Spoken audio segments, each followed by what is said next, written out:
ഗുരുദേവോ മഹേശ്വര ഗുരുസാക്ഷാത് പരം ബ്രഹ്മ തസ്മൈ ശ്രീ ഗുരവേ നമഃ. ആദരണീയ അധ്യക്ഷൻ, വേദിയിലും സദസ്സിലും സന്നിഹിതരായ സ്നേഹനിധികളായ പ്രിയ കുടുംബാംഗങ്ങളെ ഏവർക്കും സാദര നമസ്കാരം. ശ്രീരാമചന്ദ്രൻ്റെ അനുഗ്രഹം എല്ലാവർക്കും പ്രാർത്ഥിക്കുന്നു.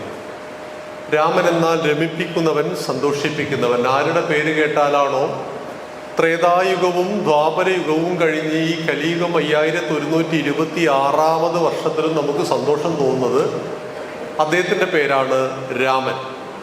രാമായണം രാമൻ്റെ അയനം യാത്ര. രാമൻ്റെ ജീവിതത്തിലൂടെ 7 കാണ്ഡങ്ങളിൽ 24,000 ശ്ലോകങ്ങളിൽ വാൽമീകി മഹർഷിയാൽ വിരചിതമായ രാമായണത്തെ അധികരിച്ചുകൊണ്ട് ലോകത്തിൽ 300-ൽ പരം രാമായണ വ്യാഖ്യാനങ്ങൾ ഉണ്ടായി. അതിൽ ഉത്തരഭാരതത്തിൽ ഏറെ പ്രിയപ്പെട്ടതാണ് തുളസി രാമായണം. മലയാളികളായ നമുക്ക് ഏറെ പ്രിയപ്പെട്ടത് അധ്യാത്മ രാമായണം. തമിഴ്നാട്ടുകാർക്ക് ചെറിയൊരു വ്യത്യാസമുണ്ട്, കമ്പരാമായണം. അതിൽ രാവണന്റെ പുത്രിയായിട്ട് സീതയെ പറയുന്നു. രാമനോട് അവർക്ക് അല്പം പ്രതിബദ്ധത കുറവുമാണ്.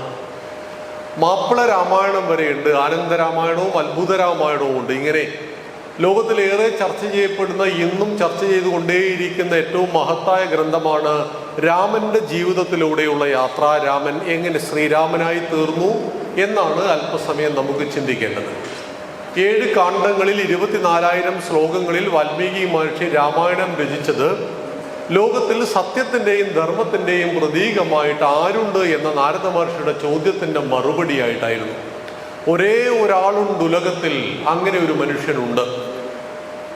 തൻ്റെ ജീവിതത്തിലെ എല്ലാ കാലഘട്ടത്തിലും ഒരു മകൻ എന്ന രീതിയിൽ, ഒരു സഹോദരൻ എന്ന രീതിയിൽ, ഒരു കൂട്ടുകാരനായിട്ട്, ഒരു ഭർത്താവായിട്ട്, സർവോപരി ഒരു ഭരണാധികാരിയായിട്ട് രാഷ്ട്രത്തെയും ധർമ്മത്തെയും എങ്ങനെ കാത്തുരക്ഷിക്കാമെന്ന് സ്വജീവിതത്തിലൂടെ കാട്ടിത്തന്ന രാമൻ അച്ഛൻ്റെ വാക്ക് പാലിക്കാൻ 14 കൊല്ലം കാട്ടിലേക്ക് പോയി. കാട്ടിൽ വെച്ച് 72 മിനിറ്റ് കൊണ്ട് 14,000 രാക്ഷസന്മാരെ കൊല്ലുകയും ചെയ്തിട്ടുണ്ട്. ഒരേ സമയത്ത് പുത്രനായിട്ടും ഒരേ സമയത്ത് യോദ്ധാവായിട്ടും നിറഗർഭിണിയായ ഭാര്യയെ കാട്ടിൽ ഉപേക്ഷിക്കുമ്പോൾ യാതൊരു മടിയും കൂടാത്ത ഭരണാധികാരിയായിട്ടും രാമൻ വിളങ്ങുന്നുവെങ്കിൽ ആ രാമനെ ഇന്നും നാം ചിന്തിക്കുന്നു. ആ രാമായണത്തിലെ ചില ശീലുകൾ മാത്രമാണ് നമുക്ക് ഈ വൈകിയ വേളയിൽ ചർച്ച ചെയ്യുവാനുള്ളത്. കോസല സാമ്രാജ്യം, ആ സാമ്രാജ്യത്തിൻ്റെ തലസ്ഥാനം അയോധ്യ. അവിടെ രാജാവ് ദശരഥൻ. അദ്ദേഹത്തിന് 3 ഭാര്യമാർ, കൗസല്യ, കൈകേയി, സുമിത്ര. വിവാഹം കഴിഞ്ഞിട്ടും അനേക വർഷം കഴിഞ്ഞിട്ടും മക്കളില്ല. മക്കളില്ലാത്തത് വലിയ ദുഃഖമാണ്. മക്കളെ ശരിയായി വളർത്തിയില്ലെങ്കിൽ അത് അതിലും വലിയ ദുഃഖമാണ്. മക്കളില്ലാത്ത ദുഃഖം കൊണ്ട് രാജാവ് ഒരു ദിവസം നായാട്ടിനെ കാട്ടിലേക്ക് പോയി. കാട്ടിൽ പകൽ മൃഗത്തെ ഒന്നും വേട്ടയാടാൻ കിട്ടിയില്ല. രാത്രി കാട്ടിൻ്റെ ഒരു മരത്തിൻ്റെ കൊമ്പിൽ കിടന്നുറങ്ങി. രാവിലെ ആന വെള്ളം കുടിക്കുന്ന ശബ്ദം കേട്ട് അദ്ദേഹം ശബ്ദഭേദി ബാണമയച്ചു. എന്നാൽ ആ സമയത്ത് ഒരു മനുഷ്യന്റെ ആർത്തനാദം പുറപ്പെട്ടു. രാജാവിന് മനസ്സിലായി എനിക്ക് അബദ്ധം പറ്റിയെന്ന്. ഓടിച്ചെന്ന് നോക്കുമ്പോൾ ഇടനെഞ്ചിൽ തറച്ച അമ്പുമായി പിടയുന്ന ഒരു താപസകുമാരനെ കണ്ടു. ഈ താപസകുമാരൻ കുടത്തിലേക്ക് വെള്ളം ശേഖരിക്കുകയായിരുന്നു. കുടത്തിൽ വെള്ളം കയറുമ്പോൾ ആന തുമ്പിക്കൈ കൊണ്ട് വെള്ളം കുടിക്കുകയാണോ എന്ന് തെറ്റിദ്ധരിച്ചുകൊണ്ട് രാജാവ് അമ്പെയ്തതായിരുന്നു. പക്ഷേ അതൊരു മനുഷ്യന്റെ മരണത്തിന് കാരണമായി. നമ്മുടെ ജീവിതത്തിൽ ചെയ്യുന്ന ഏതൊരു പ്രവൃത്തിയെക്കുറിച്ചും ഒന്ന് ചിന്തിക്കണമെന്നും ആ പ്രവൃത്തി ഉണ്ടാക്കുന്ന അനന്തര ഫലം എന്തായിരിക്കുമെന്നും നമ്മെ പഠിപ്പിക്കുന്നു ഈ ഒരു സന്ദർഭം. നമ്മൾ പറയാറുണ്ട്, വാവിട്ട വാക്കും കൈവിട്ട ആയുധവും ഒരിക്കലും തിരിച്ചെടുക്കുവാൻ കഴിയില്ല എന്ന്. കയ്യിൽ നിന്ന് വിട്ടുപോയ ആ ആയുധം താപസകുമാരൻ്റെ നെഞ്ചിൽ തറച്ചു. ഓടിച്ചെന്ന രാജാവ് മാപ്പ് പറഞ്ഞു. അപ്പോൾ താപസകുമാരൻ പറഞ്ഞു, എന്നെ ഒന്ന് മരിക്കാൻ അനുവദിക്കണം. ഈ ഇടനെഞ്ചിൽ നിന്ന് ഈ അമ്പൊന്ന് വലിച്ചൂരി തരണം. അമ്പ് വലിച്ചൂരിക്കൊടുത്തു. പിടഞ്ഞ് ആ താപസകുമാരൻ രാജാവിൻ്റെ മുന്നിൽ നിന്നും മരിക്കുന്നതിന് തൊട്ടുമുമ്പ് പറഞ്ഞു, ഞാൻ എല്ലാ പ്രഭാതങ്ങളിലും ഈ നദിയിൽ വന്ന് വെള്ളം ശേഖരിക്കാറുണ്ട്, കണ്ണു കാണാത്ത എൻ്റെ മാതാപിതാക്കൾക്ക് വേണ്ടി. അതുകൊണ്ട് ഈ വെള്ളം അവർക്ക് എത്തിച്ചു കൊടുക്കണമെന്ന് പറഞ്ഞുകൊണ്ടായിരുന്നു മരണം. മരിക്കുന്നതിന് തൊട്ടു മുമ്പും അച്ഛനെയും അമ്മയും ഓർത്തിരിക്കുന്നു. കൊടിയ വേദന കൊണ്ട് പിടയുമ്പോഴും തൻ്റെ ദൗത്യത്തെ മറന്നു പോകാത്ത താപസകുമാരൻ. ജീവിതത്തിൽ ഏതെല്ലാം പ്രതിസന്ധി ഘട്ടങ്ങൾ ഉണ്ടായാലും അവിടെ പ്രതിസന്ധികൾക്കിടയിലും തൻ്റെ കർമ്മത്തെയും ദൗത്യത്തെയും മറന്നു പോകാതിരിക്കണമെന്ന് ഈ താപസകുമാരൻ നമ്മെ പഠിപ്പിക്കുന്നു. രാജാവ് വെള്ളവുമായിട്ട് വൃദ്ധ താപസ ദമ്പതിമാരുടെ അരികിലെത്തി. അവർക്ക് വെള്ളം കൊടുക്കണം. പക്ഷെ അതിനു മുമ്പ് അവിടുന്ന് അച്ഛൻ്റെ ചോദ്യം ഉണ്ടായി, ആരാണ് ഈ വരുന്നത് എന്ന്. അച്ഛൻ മക്കളെയും മക്കൾ അച്ഛനെയും മനസ്സിലാക്കുന്നത് കേവലം രൂപത്തിലും ഭാവത്തിലുമല്ല. അവരുടെ പാദസ്പർശം പോലും കണ്ണു കാണാത്ത ഈ മാതാപിതാക്കൾക്ക് അറിയാമായിരുന്നു ഇതെൻ്റെ മകൻ്റെ പാദസ്പർശമല്ലെന്ന് മനസ്സിലാക്കിയപ്പോൾ തന്നെ ചോദിച്ചു, ആരാണിത്? ഞാൻ ദശരഥൻ, എൻ്റെ ഉണ്ണി എവിടെ? കാര്യങ്ങളെല്ലാം പറഞ്ഞു. അപ്പോൾ തന്നെ അമ്മ ബോധം കെട്ട് വീണുപോയി. ഞങ്ങൾക്ക് ഞങ്ങളുടെ കുഞ്ഞിൻ്റെ അരികിൽ എത്തണമെന്ന് പറയുന്നു. രാജാവ് കൈക്ക് പിടിച്ചുകൊണ്ട് രണ്ടുപേരെയും അവിടെ കൊണ്ടുവന്നു. ഞങ്ങളുടെ മകനെ യഥാവിധി സംസ്കരിക്കണമെന്ന് പറഞ്ഞു. രാജാവ് കാട്ടിലെ വിറകുകൾ ശേഖരിച്ച് ചിതയൊരുക്കി ആ ചിതയ്ക്ക് മുകളിൽ കുഞ്ഞിനെ കിടത്തി തീ കൊളുത്തി ആ അഗ്നി ആളുന്ന തീയിലേക്ക് 2 വൃദ്ധ താപസ ദമ്പതിമാരും ചാടി മരിച്ചു. മരിക്കുന്നതിന് മുമ്പ് അവരൊരു ശാപം കൊടുത്തു ദശരഥ, ഏതൊരു പുത്രനെ കുറിച്ചോർത്താണോ ഞങ്ങൾ ദുഃഖിച്ച് നീറി ഈ അഗ്നിപ്രവേശം ചെയ്ത് മരിക്കുന്നത്, അതുപോലെ ഒരു ദിവസം നീയും നിന്റെ മകനെ കുറിച്ചോർത്ത് ദുഃഖിച്ച് ഹൃദയം പൊട്ടി മരിക്കും എന്നായിരുന്നു ആ ശാപം. ഈ ശാപം ഫലിക്കുമോ? നമ്മൾ ചോദിക്കാറുണ്ട്, ഈ ശാപം ഫലിക്കുമോ? തീർച്ചയായിട്ടും. ഏറ്റവും നിസ്സഹായരായിട്ടുള്ള ആളുകളോട് നാം ചെയ്യുന്ന ദ്രോഹവും അവർക്ക് നമ്മളെ തിരിച്ചൊന്നും ചെയ്യാൻ പറ്റാതിരിക്കുന്ന അവസ്ഥയിൽ തീർച്ചയായിട്ടും ആ ശാപം ഫലിച്ചിരിക്കും. നമ്മുടെ വീട്ടിലെ കുട്ടി അമേരിക്കയിലാണ്. കുട്ടി അമേരിക്കയിലാണെങ്കിലും നാട്ടിലെ ക്ഷേത്രത്തിൽ ഒരു പുഷ്പാഞ്ജലി കഴിച്ചാൽ അത് ഫലിക്കുമോ? തീർച്ചയായിട്ടും. നന്മയുടെ ഒരു പ്രാർത്ഥന ലോകത്തിൻ്റെ ഏത് ഭാഗത്ത് വെച്ച് നമ്മൾ ചെയ്താലും ആ പ്രാർത്ഥനയും ഫലിച്ചിരിക്കും. അതുകൊണ്ട് ശാപം കൊടുക്കരുത്, ശാപം വാങ്ങാനും പാടില്ല എന്ന് ഈ സന്ദർഭം നമ്മെ പഠിപ്പിക്കുന്നു. അങ്ങനെ നിരാശനായ രാജാവ്, മക്കളില്ലാത്ത ദുഃഖം കൊണ്ട് കാട്ടിലേക്ക് പോയ രാജാവ് ഒരു ലോഡ് ടെൻഷനുമായിട്ട് തിരിച്ച് കൊട്ടാരത്തിലേക്ക് വന്നു. അദ്ദേഹത്തെ കണ്ട സമയത്ത് തന്നെ വസിഷ്ഠ മഹർഷി ചോദിച്ചു, എന്തു പറ്റി ദശരഥ മഹാരാജൻ? അപ്പോൾ പറഞ്ഞു, ഞാനിങ്ങനെ എൻ്റെ ടെൻഷൻ മാറാൻ വേണ്ടി കാട്ടിൽ പോയതായിരുന്നു. പക്ഷേ ഞാൻ വല്ലാത്ത പ്രതിസന്ധിയും കൂടുതൽ ശാപവും മേടിച്ചുകൊണ്ട് ഞാൻ വന്നിരിക്കുന്നു. എന്താണ് താങ്കൾക്ക് കിട്ടിയ ശാപം? നീ പുത്രദുഃഖത്താൽ മരിക്കുമെന്നാണ് എനിക്ക് കിട്ടിയ ശാപം. അപ്പോൾ വസിഷ്ഠ മഹർഷി പൊട്ടി ചിരിച്ചു. അപ്പോൾ ചോദിച്ചു, എനിക്കിങ്ങനെ വലിയൊരു ശാപം കിട്ടിയിട്ടും അങ്ങെന്താ ചിരിക്കുന്നത്? കാരണം നിനക്ക് കിട്ടിയ ശാപം പുത്രദുഃഖത്താൽ മരിക്കുമെന്നാണ്. അതുകൊണ്ട് ഒരു കാര്യം ഉറപ്പിച്ചു, നിനക്ക് പുത്രനുണ്ടാകുമെന്ന്. വീഴ്ചകളെ അവസരങ്ങളാക്കുക.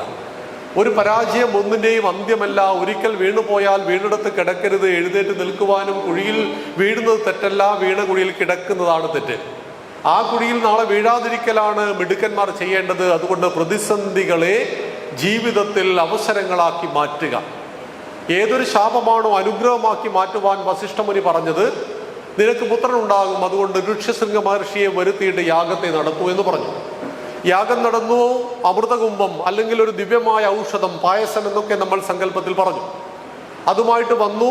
അതിലൊന്നാമത് ഈ കുടവുമായിട്ട് ദശരഥ മഹാരാജാവ് ചെന്നത് കൗസല്യക്കരികിലായിരുന്നു. കൗസല്യക്ക് വേണമെങ്കിൽ മുഴുവൻ കുടിക്കാം, ഒന്നാമത്തെ പത്നിയാണ്. പക്ഷേ കാൽഭാഗം മാത്രം കുടിച്ചു. ഷെയറിങ്.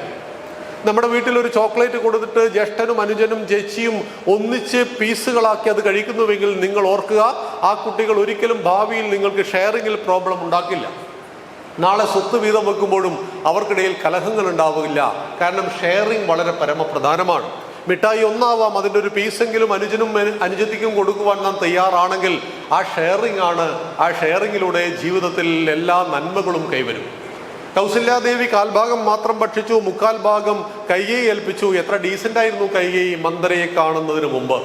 നമ്മുടെ ജീവിതത്തിൽ ചില ആളുകളെ നമ്മൾ കാണാൻ പാടില്ല, ചില ആളുകളെ കാണണം. ചില ആളുകളെ കണ്ടാൽ നമ്മുടെ ജീവിതത്തിൽ ടേണിംഗ് പോയിന്റ് ഉണ്ടാവും. ചില ആളുകളെ കണ്ടാൽ നമ്മുടെ ജീവിതമേ നശിച്ചു പോകാൻ സാധ്യതയുണ്ട്. അങ്ങനെ കൈകേയും കാൽഭാഗം മാത്രം ഭക്ഷിച്ചു. ബാക്കി വരുന്ന പാതി സുമിത്രയെ ഏൽപ്പിച്ചു. സുമിത്ര 2 ഭാഗവും ഭക്ഷിച്ചു.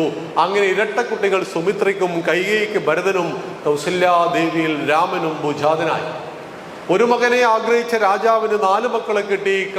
കോസല സാമ്രാജ്യം സന്തോഷം കൊണ്ട് തുള്ളിച്ചാടി. യഥാകാലം മക്കൾക്ക് അസ്ത്രശസ്ത്ര വേദ പഠനത്തെ നൽകി. എന്താണ് അസ്ത്രശസ്ത്ര വേദ പഠനം? അസ്ത്രം ദൂരെ നിന്ന് ഉപയോഗിക്കുന്ന ഉപകരണങ്ങളാണ്, ശസ്ത്രം കയ്യിൽ പിടിച്ചുപയോഗിക്കുന്ന ആയുധങ്ങളാണ്. മഹാവിഷ്ണുവിൻ്റെ കൈകളിൽ നോക്കിയാൽ 4 കൈകളിൽ 4 കാര്യങ്ങൾ കാണാം. ഒന്നാമത്തെ കയ്യിൽ ഒരു ശംഖുണ്ട്. ശംഖെന്ന് പറയുന്ന ഒരു ജലജീവിയാണ്. അതിൻ്റെ മാംസത്തെ മാറ്റിയിട്ട് ആ ശംഖിലൂടെ ഊതിയപ്പോൾ അതിൽ നിന്ന് വേദാന്തം പുറത്തേക്ക് വന്നു. ഓം ഏകാക്ഷരം ബ്രഹ്മ പ്രണവാകാരം. ഈശ്വരനെ പുറത്തേക്ക് വരുത്തുവാൻ കഴിയുന്ന ശബ്ദമാണ് പ്രണവാകാരമെങ്കിൽ ശംഖിൽ നിന്നും പുറത്തു വരുന്നത് ശംഖില്ലാത്ത ഒരു ക്ഷേത്രത്തെയും നമുക്ക് കാണുവാൻ കഴിയില്ല. ശംഖ് വേദാന്തത്തിൻ്റെ അറിവിൻ്റെ പരമമായ തലം. അതാണ് മഹാവിഷ്ണുവിൻ്റെ ഒന്നാമത്തെ കയ്യിൽ. രണ്ടാമത്തെ കയ്യിൽ ചക്രമുണ്ട് ഭഗവാന്. ചക്രം ചലനം ചലനം രാപ്പകൽ ചലനം, ചലനം എന്നതേ ജീവിത ധർമ്മമാണ്. നിരന്തരമായ ചലനം. ആകാശത്തിനും ഭൂമിക്കും വിശ്രമമില്ലെന്ന് നമ്മൾ അറിയണം. സൂര്യനും ചന്ദ്രനും വിശ്രമമില്ലെന്ന് അറിയണം. നമ്മുടെ ഹൃദയത്തിനും ആമാശയത്തിനും പലപ്പോഴും വിശ്രമമില്ലെന്നറിയണം. ആയതുകൊണ്ട് ഒരിക്കലും വിശ്രമമില്ലാതെ പണിയെടുക്കുന്നവരാണ് ഈ പ്രകൃതിയിൽ നമുക്ക് ചുറ്റും കാണുന്നതെങ്കിൽ നമ്മുടെ ജീവിതത്തിൽ 24 മണിക്കൂറിനെ എങ്ങനെ ക്രമപ്പെടുത്തണമെന്ന് ഭഗവാന്റെ ചക്രം നമുക്ക് കാണിച്ചു തരും. ചക്രം അസ്ത്രമാണ്. ദൂരെയുള്ള ഏതൊരു ശത്രുവിനെയും നിഗ്രഹിക്കുവാൻ കഴിയുന്ന മാസ്മരികമാ ആയുധമാണത് ചക്രം. അത് അസ്ത്രമാണ്. മൂന്നാമത്തെ കയ്യിൽ ഗദയുണ്ട്.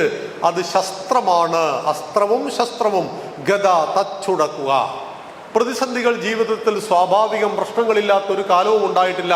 പ്രശ്നങ്ങൾ എല്ലാ കാലത്തുമുണ്ട്. രാമന്റെ കാലത്ത് രാവണനുണ്ട്. രാമന്റെ ഭാര്യയെ തന്നെ അടിച്ചു മാറ്റി കൊണ്ടുപോയി രാവണൻ.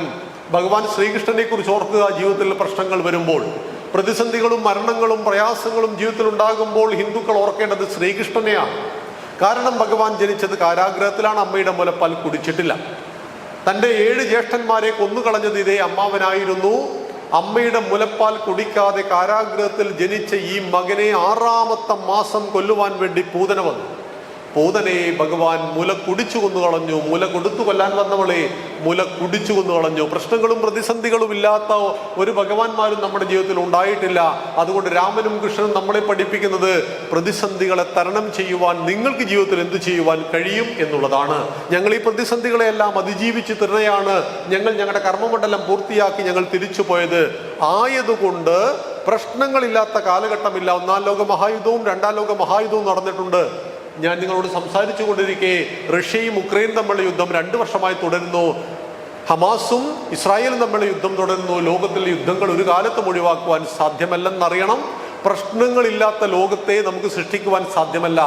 പ്രശ്നങ്ങളെ അതിജീവിക്കുന്ന വ്യക്തികളെ സൃഷ്ടിക്കാം. ഒരാൾ ചിരിച്ചുകൊണ്ട് വരുന്നു എന്ന് പറഞ്ഞാൽ അയാൾക്ക് പ്രശ്നങ്ങളില്ല എന്നർത്ഥമില്ല.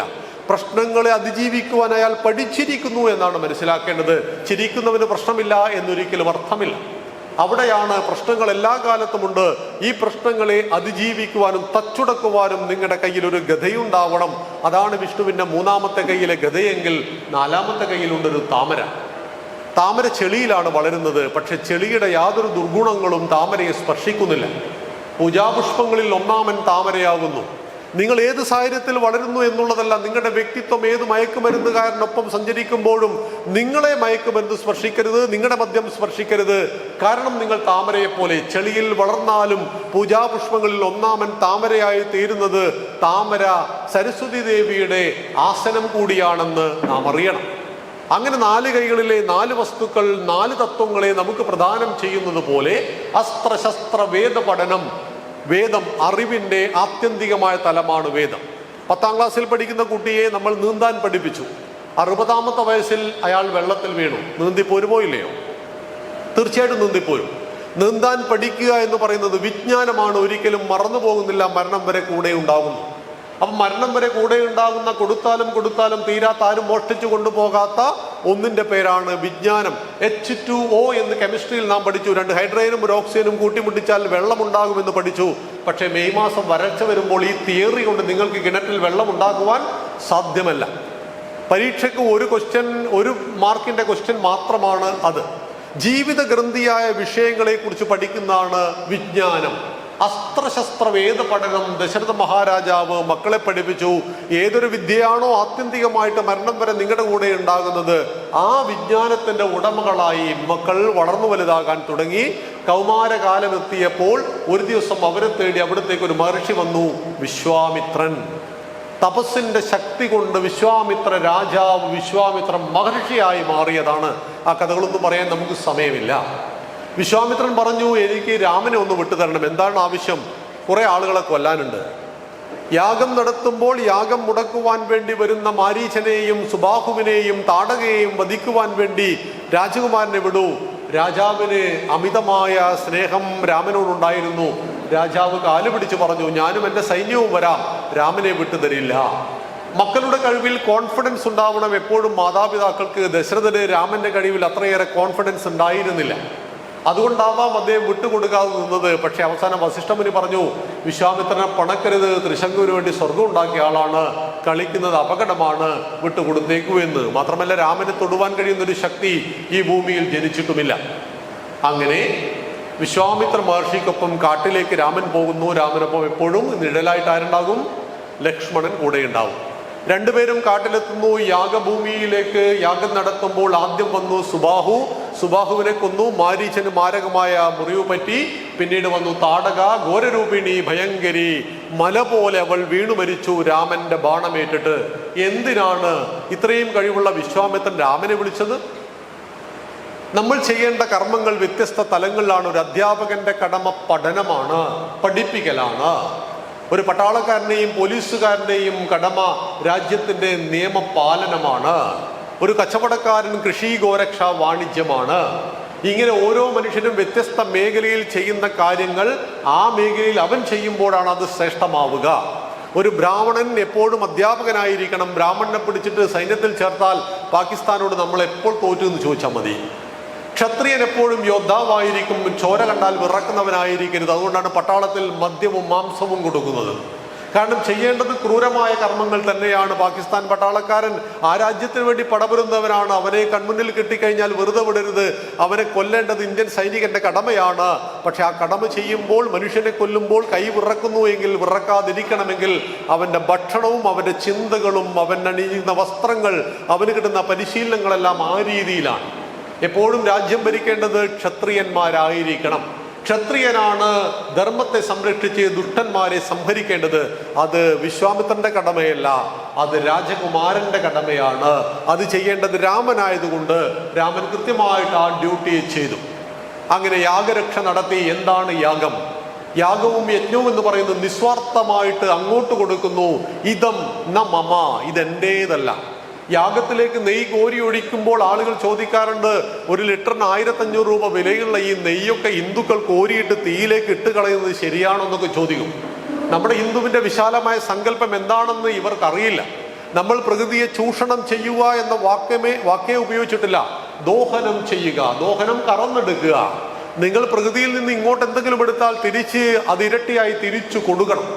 പശുവിനെ നമ്മൾ സംരക്ഷിക്കുന്നു. ഗോമാതാവിനോട് അല്പം പാല് ചോദിച്ചിട്ട് വാങ്ങുന്നത് പോലെയാണ് പ്രകൃതി എന്ന് പറയുന്നത്. മാതാവാണ്. മാതാഭൂമി പുത്രോഹം പ്രതിവ്യ. ഈ മണ്ണിന്റെ അമ്മയാണ് ഞാൻ, ഈ മണ്ണിന്റെ മകനാണെന്ന് പഠിപ്പിക്കുന്ന ഒരു സംസ്കാരം. ഈ ഭൂമിക്ക് ജീവനില്ല, മഞ്ഞും മലയും മരുഭൂമിയും നിറഞ്ഞൊരു കരയാണ് ഈ ഭൂമി എന്ന് എനിക്കും നിങ്ങൾക്കും അറിയാം. പക്ഷെ ഭാരതം നമ്മെ പഠിപ്പിച്ചു, ഇതെന്റെ അമ്മയാണ്, ഞാൻ ഈ മണ്ണിന്റെ മകനാണ് എന്ന്. വെള്ളം കിട്ടാത്തൊരു ലോകത്തെക്കുറിച്ച് നമുക്ക് ചിന്തിക്കുവാൻ സാധ്യമല്ലാത്തത് കൊണ്ട് വെള്ളം കിട്ടുന്ന സകല സ്രോതസ്സുകളെയും ഹിന്ദുക്കൾ അമ്മയായിട്ടാണ് കണ്ടത്. കടലിനെ കടലമ്മ എന്ന് വിളിച്ചു, ഗംഗയെ ഗംഗാമാതാവ് എന്ന് വിളിച്ചു. അതുപോലെ തന്നെ അമ്മയുടെ മുലപ്പാലിനൊപ്പം നാം കുടിച്ചു വളർന്ന പാല് പശുവിൻ്റെതായതുകൊണ്ട് ആ സാധുമൃഗത്തിന് നാം ഗോമാതാവ് എന്ന സങ്കല്പം കൊടുത്തു. രാഷ്ട്രം നമ്മെ രക്ഷിക്കുന്നു, അതുകൊണ്ട് ഭാരതത്തെ ഭാരത മാതാവായിട്ട് കണ്ടു. സംരക്ഷിക്കപ്പെടേണ്ട സകലതിനെയും അമ്മയുടെ രൂപത്തിൽ ആരാധിച്ചൊരു സംസ്കാരം.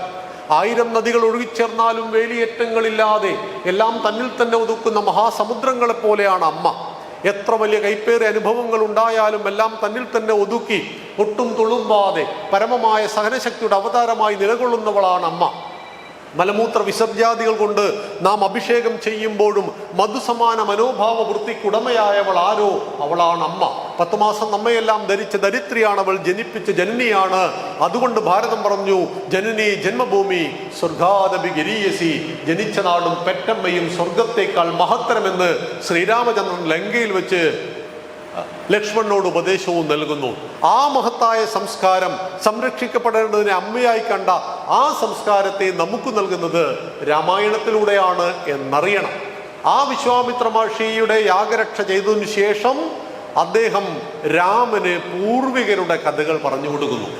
നമുക്കെല്ലാവർക്കും നമ്മുടെ അച്ഛൻ്റെ പേരറിയാം, അച്ഛൻ്റെ പേരും അറിയാം.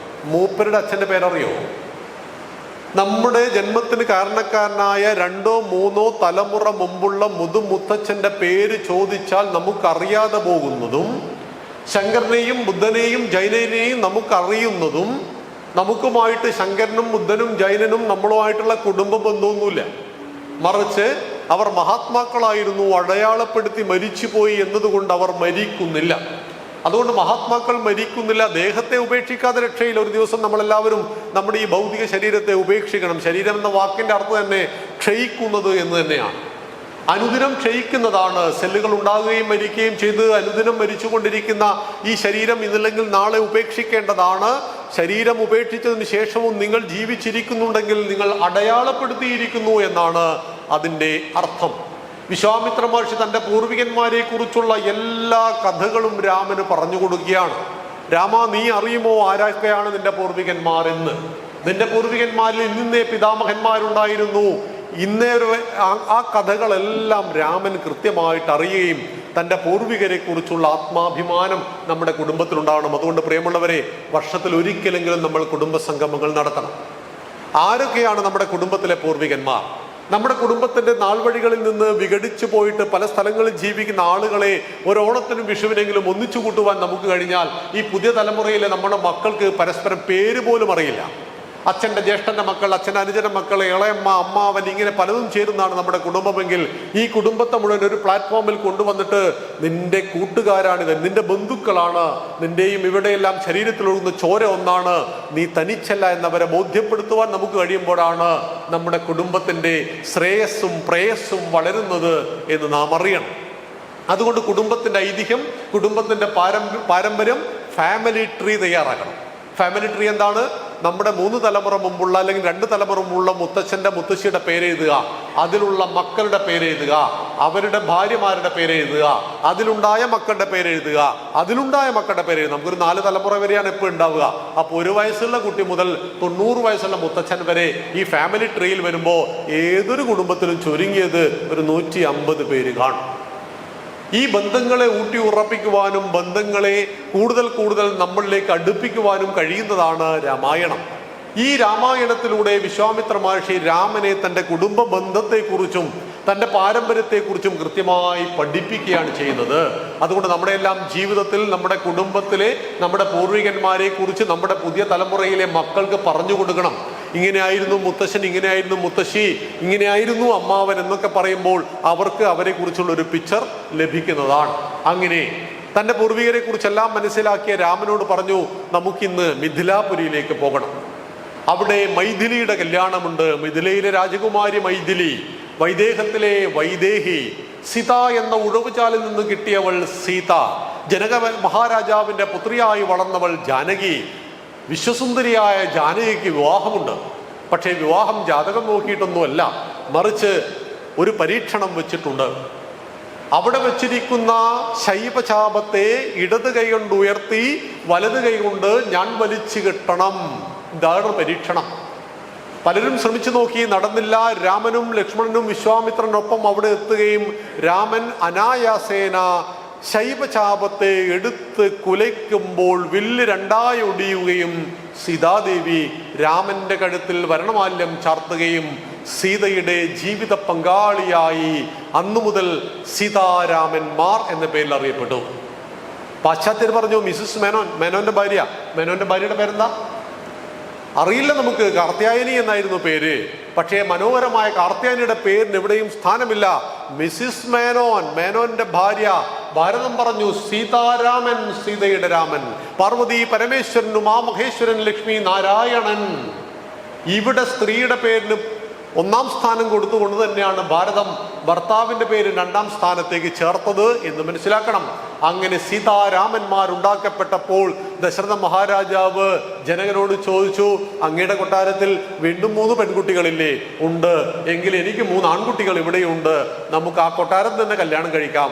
അങ്ങനെ ജനക മഹാരാജാവിൻ്റെ കൊട്ടാരത്തിലെ 4 പെൺകുട്ടികളെ അയോധ്യ നഗരിയിലേക്ക്, അല്ലെങ്കിൽ ദശരഥ മഹാരാജാവിന് 4 മക്കൾ കല്യാണം കഴിച്ചു. സന്തോഷത്തോടുകൂടി അവർ തിരിച്ച് അയോധ്യയിലേക്ക് വരുമ്പോൾ വഴിയിൽ ഒരാൾ ബ്ലോക്ക് ചെയ്തു.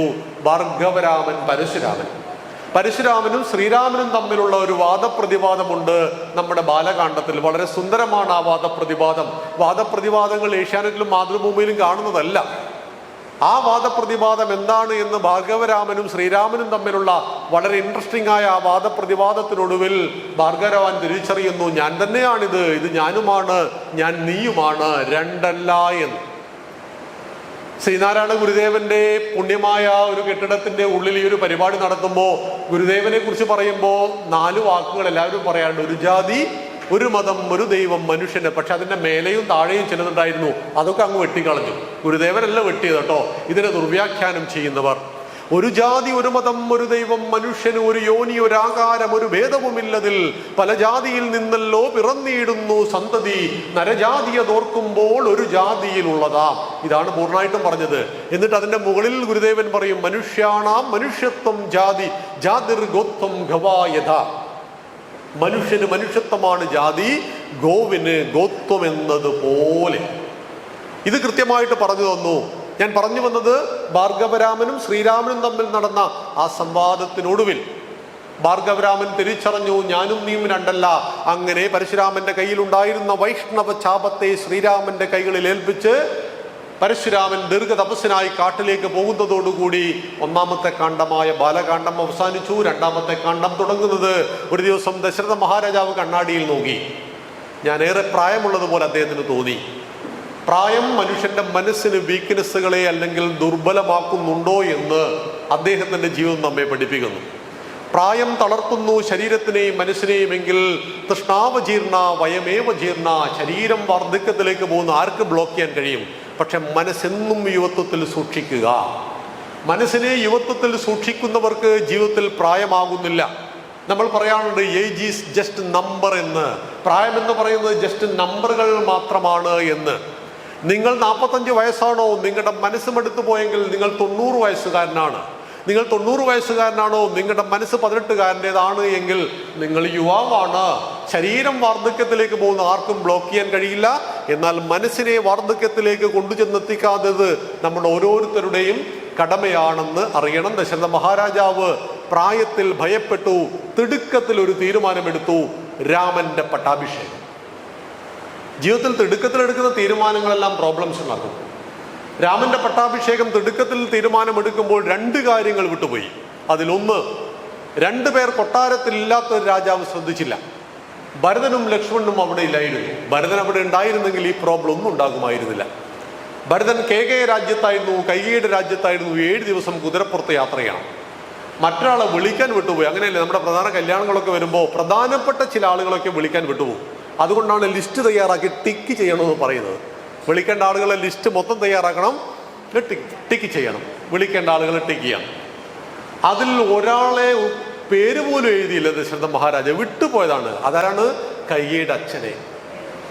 കൈകേയുടെ അച്ഛൻ എവിടെ ഉണ്ടായിരുന്നുവെങ്കിൽ, അല്ലെങ്കിൽ ഭരതൻ എവിടെ ഉണ്ടായിരുന്നുവെങ്കിൽ ഈ പ്രോബ്ലം ഒന്നും ഉണ്ടാകുമായിരുന്നില്ല. ഈ അശ്രദ്ധയോടുകൂടി രാമന്റെ പട്ടാഭിഷേകം നിശ്ചയിച്ചു. നാളെ രാവിലെ 10 മണിക്ക് രാമനെ യുവരാജാവായിട്ട് വാഴിക്കണം. ഇതായിരുന്നു ആഗ്രഹം. ലോകത്തിന് സന്തോഷമായി.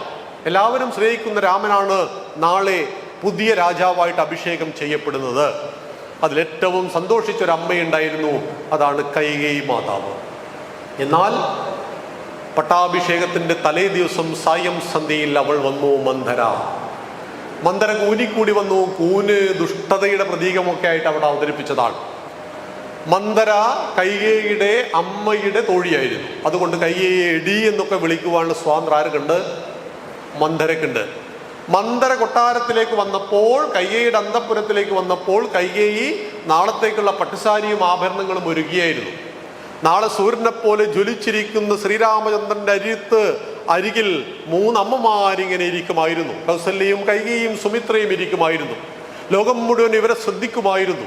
ആ സ്വപ്നങ്ങളെല്ലാം കണ്ടുകൊണ്ട് തൻ്റെ ആഭരണങ്ങളും ഉടയാടകളും ശരിയാക്കി വെച്ചുകൊണ്ടിരിക്കുന്ന ആ കൈകേയിക്കരികിലേക്ക് അവൾ വന്നിട്ട് ചോദിച്ചു, കൈകേയി നിനക്കെന്താ ഇത്ര സന്തോഷം? എങ്ങനെയാണ് ഒരു മനുഷ്യന്റെ ഉള്ളിൽ എവിടെയെങ്കിലും ഉറങ്ങിക്കിടക്കുന്ന ആസുരിക ശക്തികളെ മൊത്തം ഉണർത്തുവാൻ ചില ആളുകൾ കഴിയും. നമ്മുടെ ഉള്ളിൽ ഉറങ്ങിക്കിടക്കുന്ന ആസുരിക ശക്തികളുണ്ട്. ഇതിനെ ഉണർത്തുവാൻ കഴിയുന്നത് ചില ആളുകൾക്കാണ്. നമ്മുടെ ഉള്ളിൽ പലപ്പോഴും ഉറങ്ങിക്കിടക്കുന്ന ദൈവിക ശക്തികളുമുണ്ട്. ഇതിനെ ഉണർത്തുവാനും നല്ല ആളുകൾക്ക് കഴിയും. അതുകൊണ്ടാണ് എപ്പോഴും സമ്പർക്കങ്ങൾ സജ്ജനങ്ങളുമായിട്ടായിരിക്കണം എന്ന് പറയുന്നത്. നിങ്ങളുടെ സമ്പർക്കം ദുഷ്ടന്മാരുമായിട്ടാണെങ്കിൽ ആ ദുഷ്ടത നമ്മെ അലോസരപ്പെടുത്തും. നിങ്ങളുടെ സമ്പർക്കം സജ്ജനങ്ങളുമായിട്ടാണെങ്കിൽ അത് നമുക്ക് എപ്പോഴും ആനന്ദത്തെ നൽകും. മന്ധര ചോദിച്ച ആദ്യത്തെ ചോദ്യം, നീ എന്താണ് കൈകേയി ഇത്ര സന്തോഷിക്കുന്നത്? കൈകയുടെ മറുപടി ഇതായിരുന്നു, എൻ്റെ മകൻ്റെ പട്ടാഭിഷേകമാണ് നാളെ. അപ്പോൾ കൈകേയി ചോദിച്ചു, ഭരതനാണോ രാജാവാകുന്നത്? മൂപ്പത്തിക്ക് കാര്യം അറിയാത്തതുകൊണ്ടാണോ? നാട് മുഴുവൻ പാട്ടാണ് രാമനാണ് രാജാവാകുന്നത് എന്ന്. പക്ഷെ ചോദ്യം ഇതായിരുന്നു, ഭരതനാണോ രാജാവാകുന്നത്? അല്ല, രാമനാണ്. അടുത്ത ചോദ്യം, രാമൻ നിന്റെ മകനാണോ? കൈകേയി വിട്ടുകൊടുക്കാൻ തയ്യാറല്ല. കൈകേയി പറഞ്ഞു, രാമൻ എൻ്റെ മകനാണ്, ഭരതനേക്കാൾ പ്രിയം എനിക്ക് രാമനെയാണ്. അടുത്ത ചോദ്യം, നീയാണോ രാമനെ പ്രസവിച്ചത്? പ്രസവിച്ചത് ഞാനെന്ന് പറയാൻ പറ്റില്ലല്ലോ. അപ്പൊ പറഞ്ഞു, ഞാനല്ല പ്രസവിച്ചത് കൗസല്യാണെങ്കിലും എനിക്ക് ഭരതനേക്കാൾ പ്രിയമുള്ളത് എൻ്റെ മോൻ രാമൻ തന്നെയാണ്. ചോദ്യങ്ങൾ പലതും എറിഞ്ഞു കൈകേയി. പക്ഷേ നമ്മുടെ മലയാളത്തിന്റെ ഭാഷയിൽ പറഞ്ഞാൽ ലഡു പൊട്ടിയില്ല. എത്ര കളിച്ചിട്ടും കൈകേയിക്കുള്ളിൽ അന്തഃഛിദ്രത്തെ ഉണ്ടാക്കുവാൻ ഈ ചോദ്യങ്ങൾക്ക് കഴിഞ്ഞില്ല. എന്നാൽ 10ാമത്തെ ചോദ്യത്തിൽ ലഡു പൊട്ടി. ആ ചോദ്യം ഇതായിരുന്നു, രാമൻ രാജാവായാൽ രാജമാതാവാരായിരിക്കും. ഇതുകൊണ്ടു. കാരണം രാജാവിൻ്റെ ഭാര്യ, രാജാവിൻ്റെ അമ്മ എന്നൊക്കെ പറയുന്നത് വലിയ പദവിയാണ്. ബാഹുബലി കണ്ടിട്ടില്ലേ? രാജമാതാ ശിവകാമി ദേവി. വാക്ക് പറഞ്ഞാൽ പിന്നെ വാക്കുണ്ടോ? അപ്പൊ രാജാവിൻ്റെ ഭാര്യ ഇതിലൂടെ പോകുന്നു, രാഷ്ട്രപതിയുടെ ഭാര്യ എറണാകുളം ടൗണിലൂടെ പോകുന്നു. നമ്മൾ ആരാന്ന് പറഞ്ഞിട്ട് കാര്യമില്ല, വണ്ടി സൈഡാക്കിയേ മതിയാവുള്ളൂ. അവർ കടന്നു പോയിട്ടേ നമുക്ക് പോവാൻ പറ്റുള്ളൂ. അപ്പൊ രാജാവിൻ്റെ ഭാര്യ, രാജാവിൻ്റെ അമ്മ എന്നൊക്കെ പറയുന്ന വലിയ പദവികളാണ് എക്കാലത്തും. രാജമാതാവാകുവാൻ എനിക്ക് കഴിഞ്ഞാൽ എൻ്റെ ആ പ്രൗഢി ഏതായിരിക്കും എന്ന മോഹം, ആ ചിന്ത ഒരു മാത്ര കൈകേയിയുടെ ശിരസ്സുകളെ ത്രസിപ്പിക്കുവാൻ തുടങ്ങി. കൈകേയി തീരുമാനിച്ചു, ചിന്തിച്ചു, കൗസല്യ എന്ന രാജമാതാവിൻ്റെ കീഴിൽ ഞാൻ കേവലം ഒരു 2ാമത്തെ ഭാര്യ മാത്രമായിരിക്കും. അതുകൊണ്ട് എനിക്ക് രാജമാതാവാകണം. എന്തുണ്ട് വഴിമന്തരേ. പണ്ട് കൊടുത്ത വരത്തെക്കുറിച്ചൊന്നും കൈകേയിക്ക് ഓർമ്മയില്ല. ദേവാസുര യുദ്ധത്തിൽ ദശരഥൻ ദേവന്മാർക്ക് വേണ്ടി പടപൊരുതിയപ്പോൾ അവിടെ തേരാളി സ്ത്രീയായിരുന്നു. യുദ്ധഭൂമിയിൽ പോലും ഭാര്യ ഭർത്താവിനൊപ്പം ഉണ്ടായിരുന്നു. പോർവിട്ടോടിയതല്ല നമ്മുടെ വീരപുരാതന ചരിതങ്ങൾ, തേരു തെളിച്ചടരാടി നമ്മൾ ദേവർക്കായും യുദ്ധങ്ങൾ. പേടിച്ചോടിയവരുടെ ചരിത്രം നമ്മുടെ ചരിത്രമല്ല. ദേവന്മാർക്ക് വേണ്ടി പോലും പടപൊരുതിയ ദശരഥ മഹാരാജാവിനെ പോലെയുള്ള മഹാത്മാക്കളുടെ ചോരയാണ് ഓരോ ഭാരതീയന്റെയും സിരകളിൽ ഒഴുകുന്നത് എന്ന് നാം ഓർക്കുക. അതുകൊണ്ടാണ് ഗ്രീക്കും റോമും ഈജിപ്തും മെസപ്പൊട്ടോമിയയും ബാബിലോണിയ സംസ്കാരങ്ങളെല്ലാം തന്നെ മതവെറിയുടെ പടയോട്ടത്തിൽ തകർന്ന് മതരാജ്യങ്ങളായി മാറിയിട്ടും BC 326 മാസിഡോണിയൽ അലക്സാണ്ടറിൽ തുടങ്ങി യവന്മാരും ശാകന്മാരും ഹൂണന്മാരും കുശാനന്മാരും AD 711 മുഹമ്മദ് ബിൻ കാസിമിൽ തുടങ്ങി ഗസ്നിയും ഗോറിയും ഗിൽജിയും തുഗ്ലക്കും ബാബറും ഹുമയൂണും ഷാജഹാനും ബഹദൂർ ഷാ രണ്ടാമൻ വരെ 1850 വരെയുള്ള നിരന്തരമായ ഇസ്ലാമിക ആക്രമണത്തിന് ശേഷവും 40 ലക്ഷം ഹിന്ദുക്കൾ കൊല ചെയ്യപ്പെട്ടിട്ടും 30,000 ക്ഷേത്രങ്ങൾ തകർക്കപ്പെട്ടിട്ടും 3000-ൽ പരം ക്ഷേത്രങ്ങൾ അയോധ്യ, കാശി, മധുര അടക്കം പള്ളികളായി രൂപാന്തരപ്പെട്ടിട്ടും 947 ഓഗസ്റ്റ് 15 സായിപ്പി മണ്ണ് വിട്ട് പോകുന്നത് വരെ ചരിത്രം രേഖപ്പെടുത്തിയ 2300 വർഷക്കാലത്തെ വൈദേശിക ആക്രമണത്തിന് ശേഷവും ഈ ഭാരതം ജീവിച്ചിരിക്കുന്നു. നിങ്ങളും ഞാനും ഇന്ന് രാമനെ കുറിച്ച് ചർച്ച ചെയ്യുവാൻ ഈ ഹാളിൽ ഒന്നിച്ചിരിക്കുന്നു.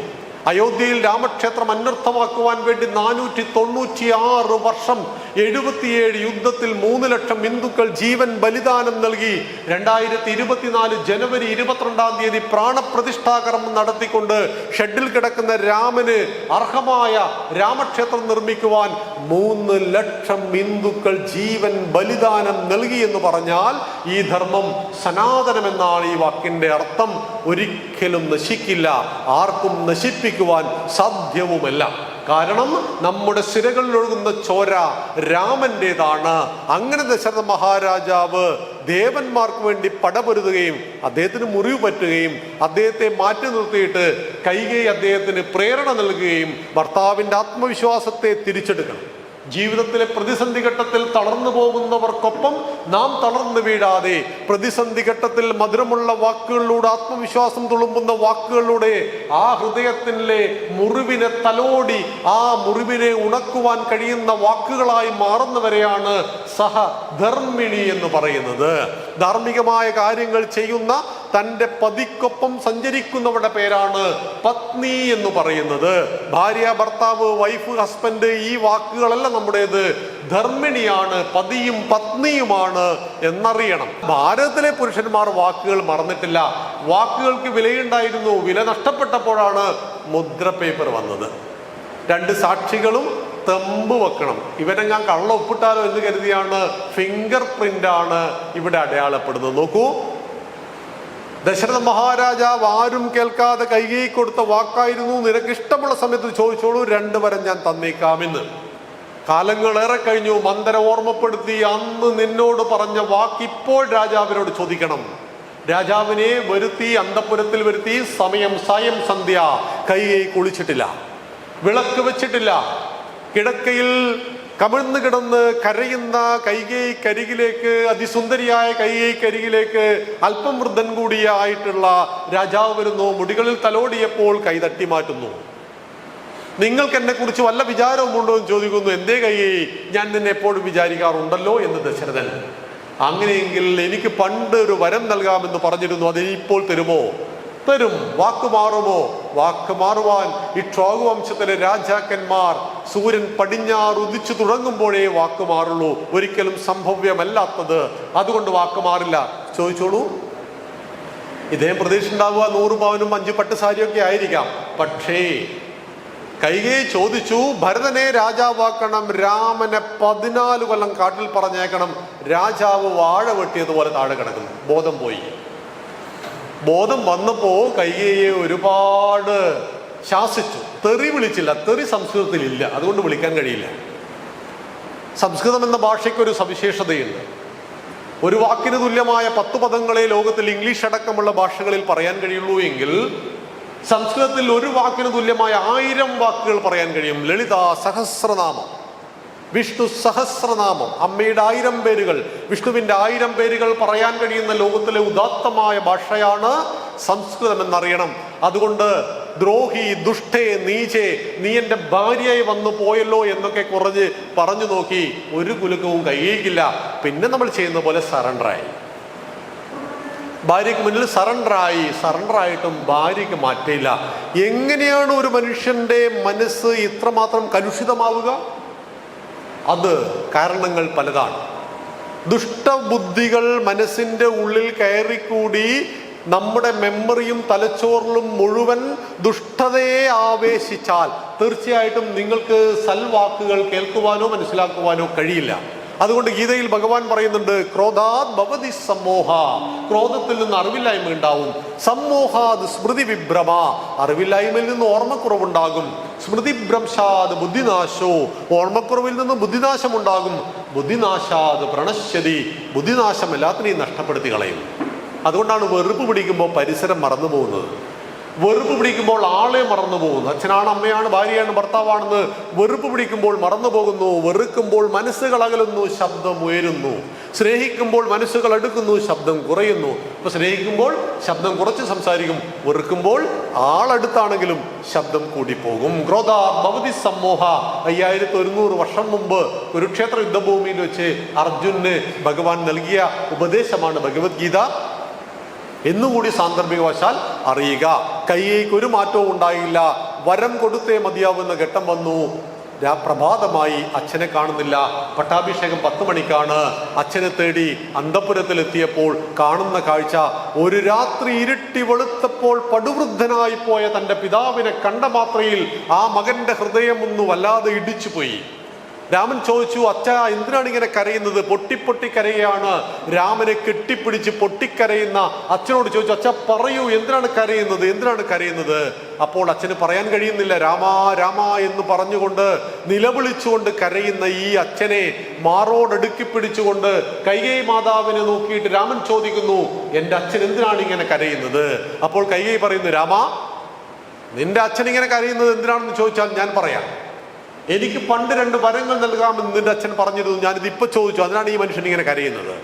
എന്തായിരുന്നു ആ വരം ഇളയമ്മേ എന്ന് ചോദിച്ചപ്പോൾ പറഞ്ഞു, നീ 14 കൊല്ലം കാട്ടിൽ പോകണം, എൻ്റെ മകൻ ഭരതനെ രാജാവാക്കണം. ഈ കാര്യത്തിലാണ് ഇയാൾ ഇങ്ങനെ കരയുന്നത്. ഇത്ര നിസ്സാരമായിട്ടാണോ കൈ പറഞ്ഞെന്നറിയോ? ഇതിനാണോ അച്ഛാ കരയുന്നത്? അച്ഛൻ്റെ വാക്ക് പാലിക്കാൻ 14,000 വർഷം കാട്ടിൽ പോകുവാൻ ഈ മകൻ തയ്യാറുള്ളപ്പോൾ എൻ്റെ അച്ഛൻ കരയുകയോ? പുത്നാമ നരകത്തിൽ നിന്നും പിതാവിനെ ത്രാണനം ചെയ്യിക്കുന്നവൻ ആരും അവൻ പുത്രനോർ പുത്രി.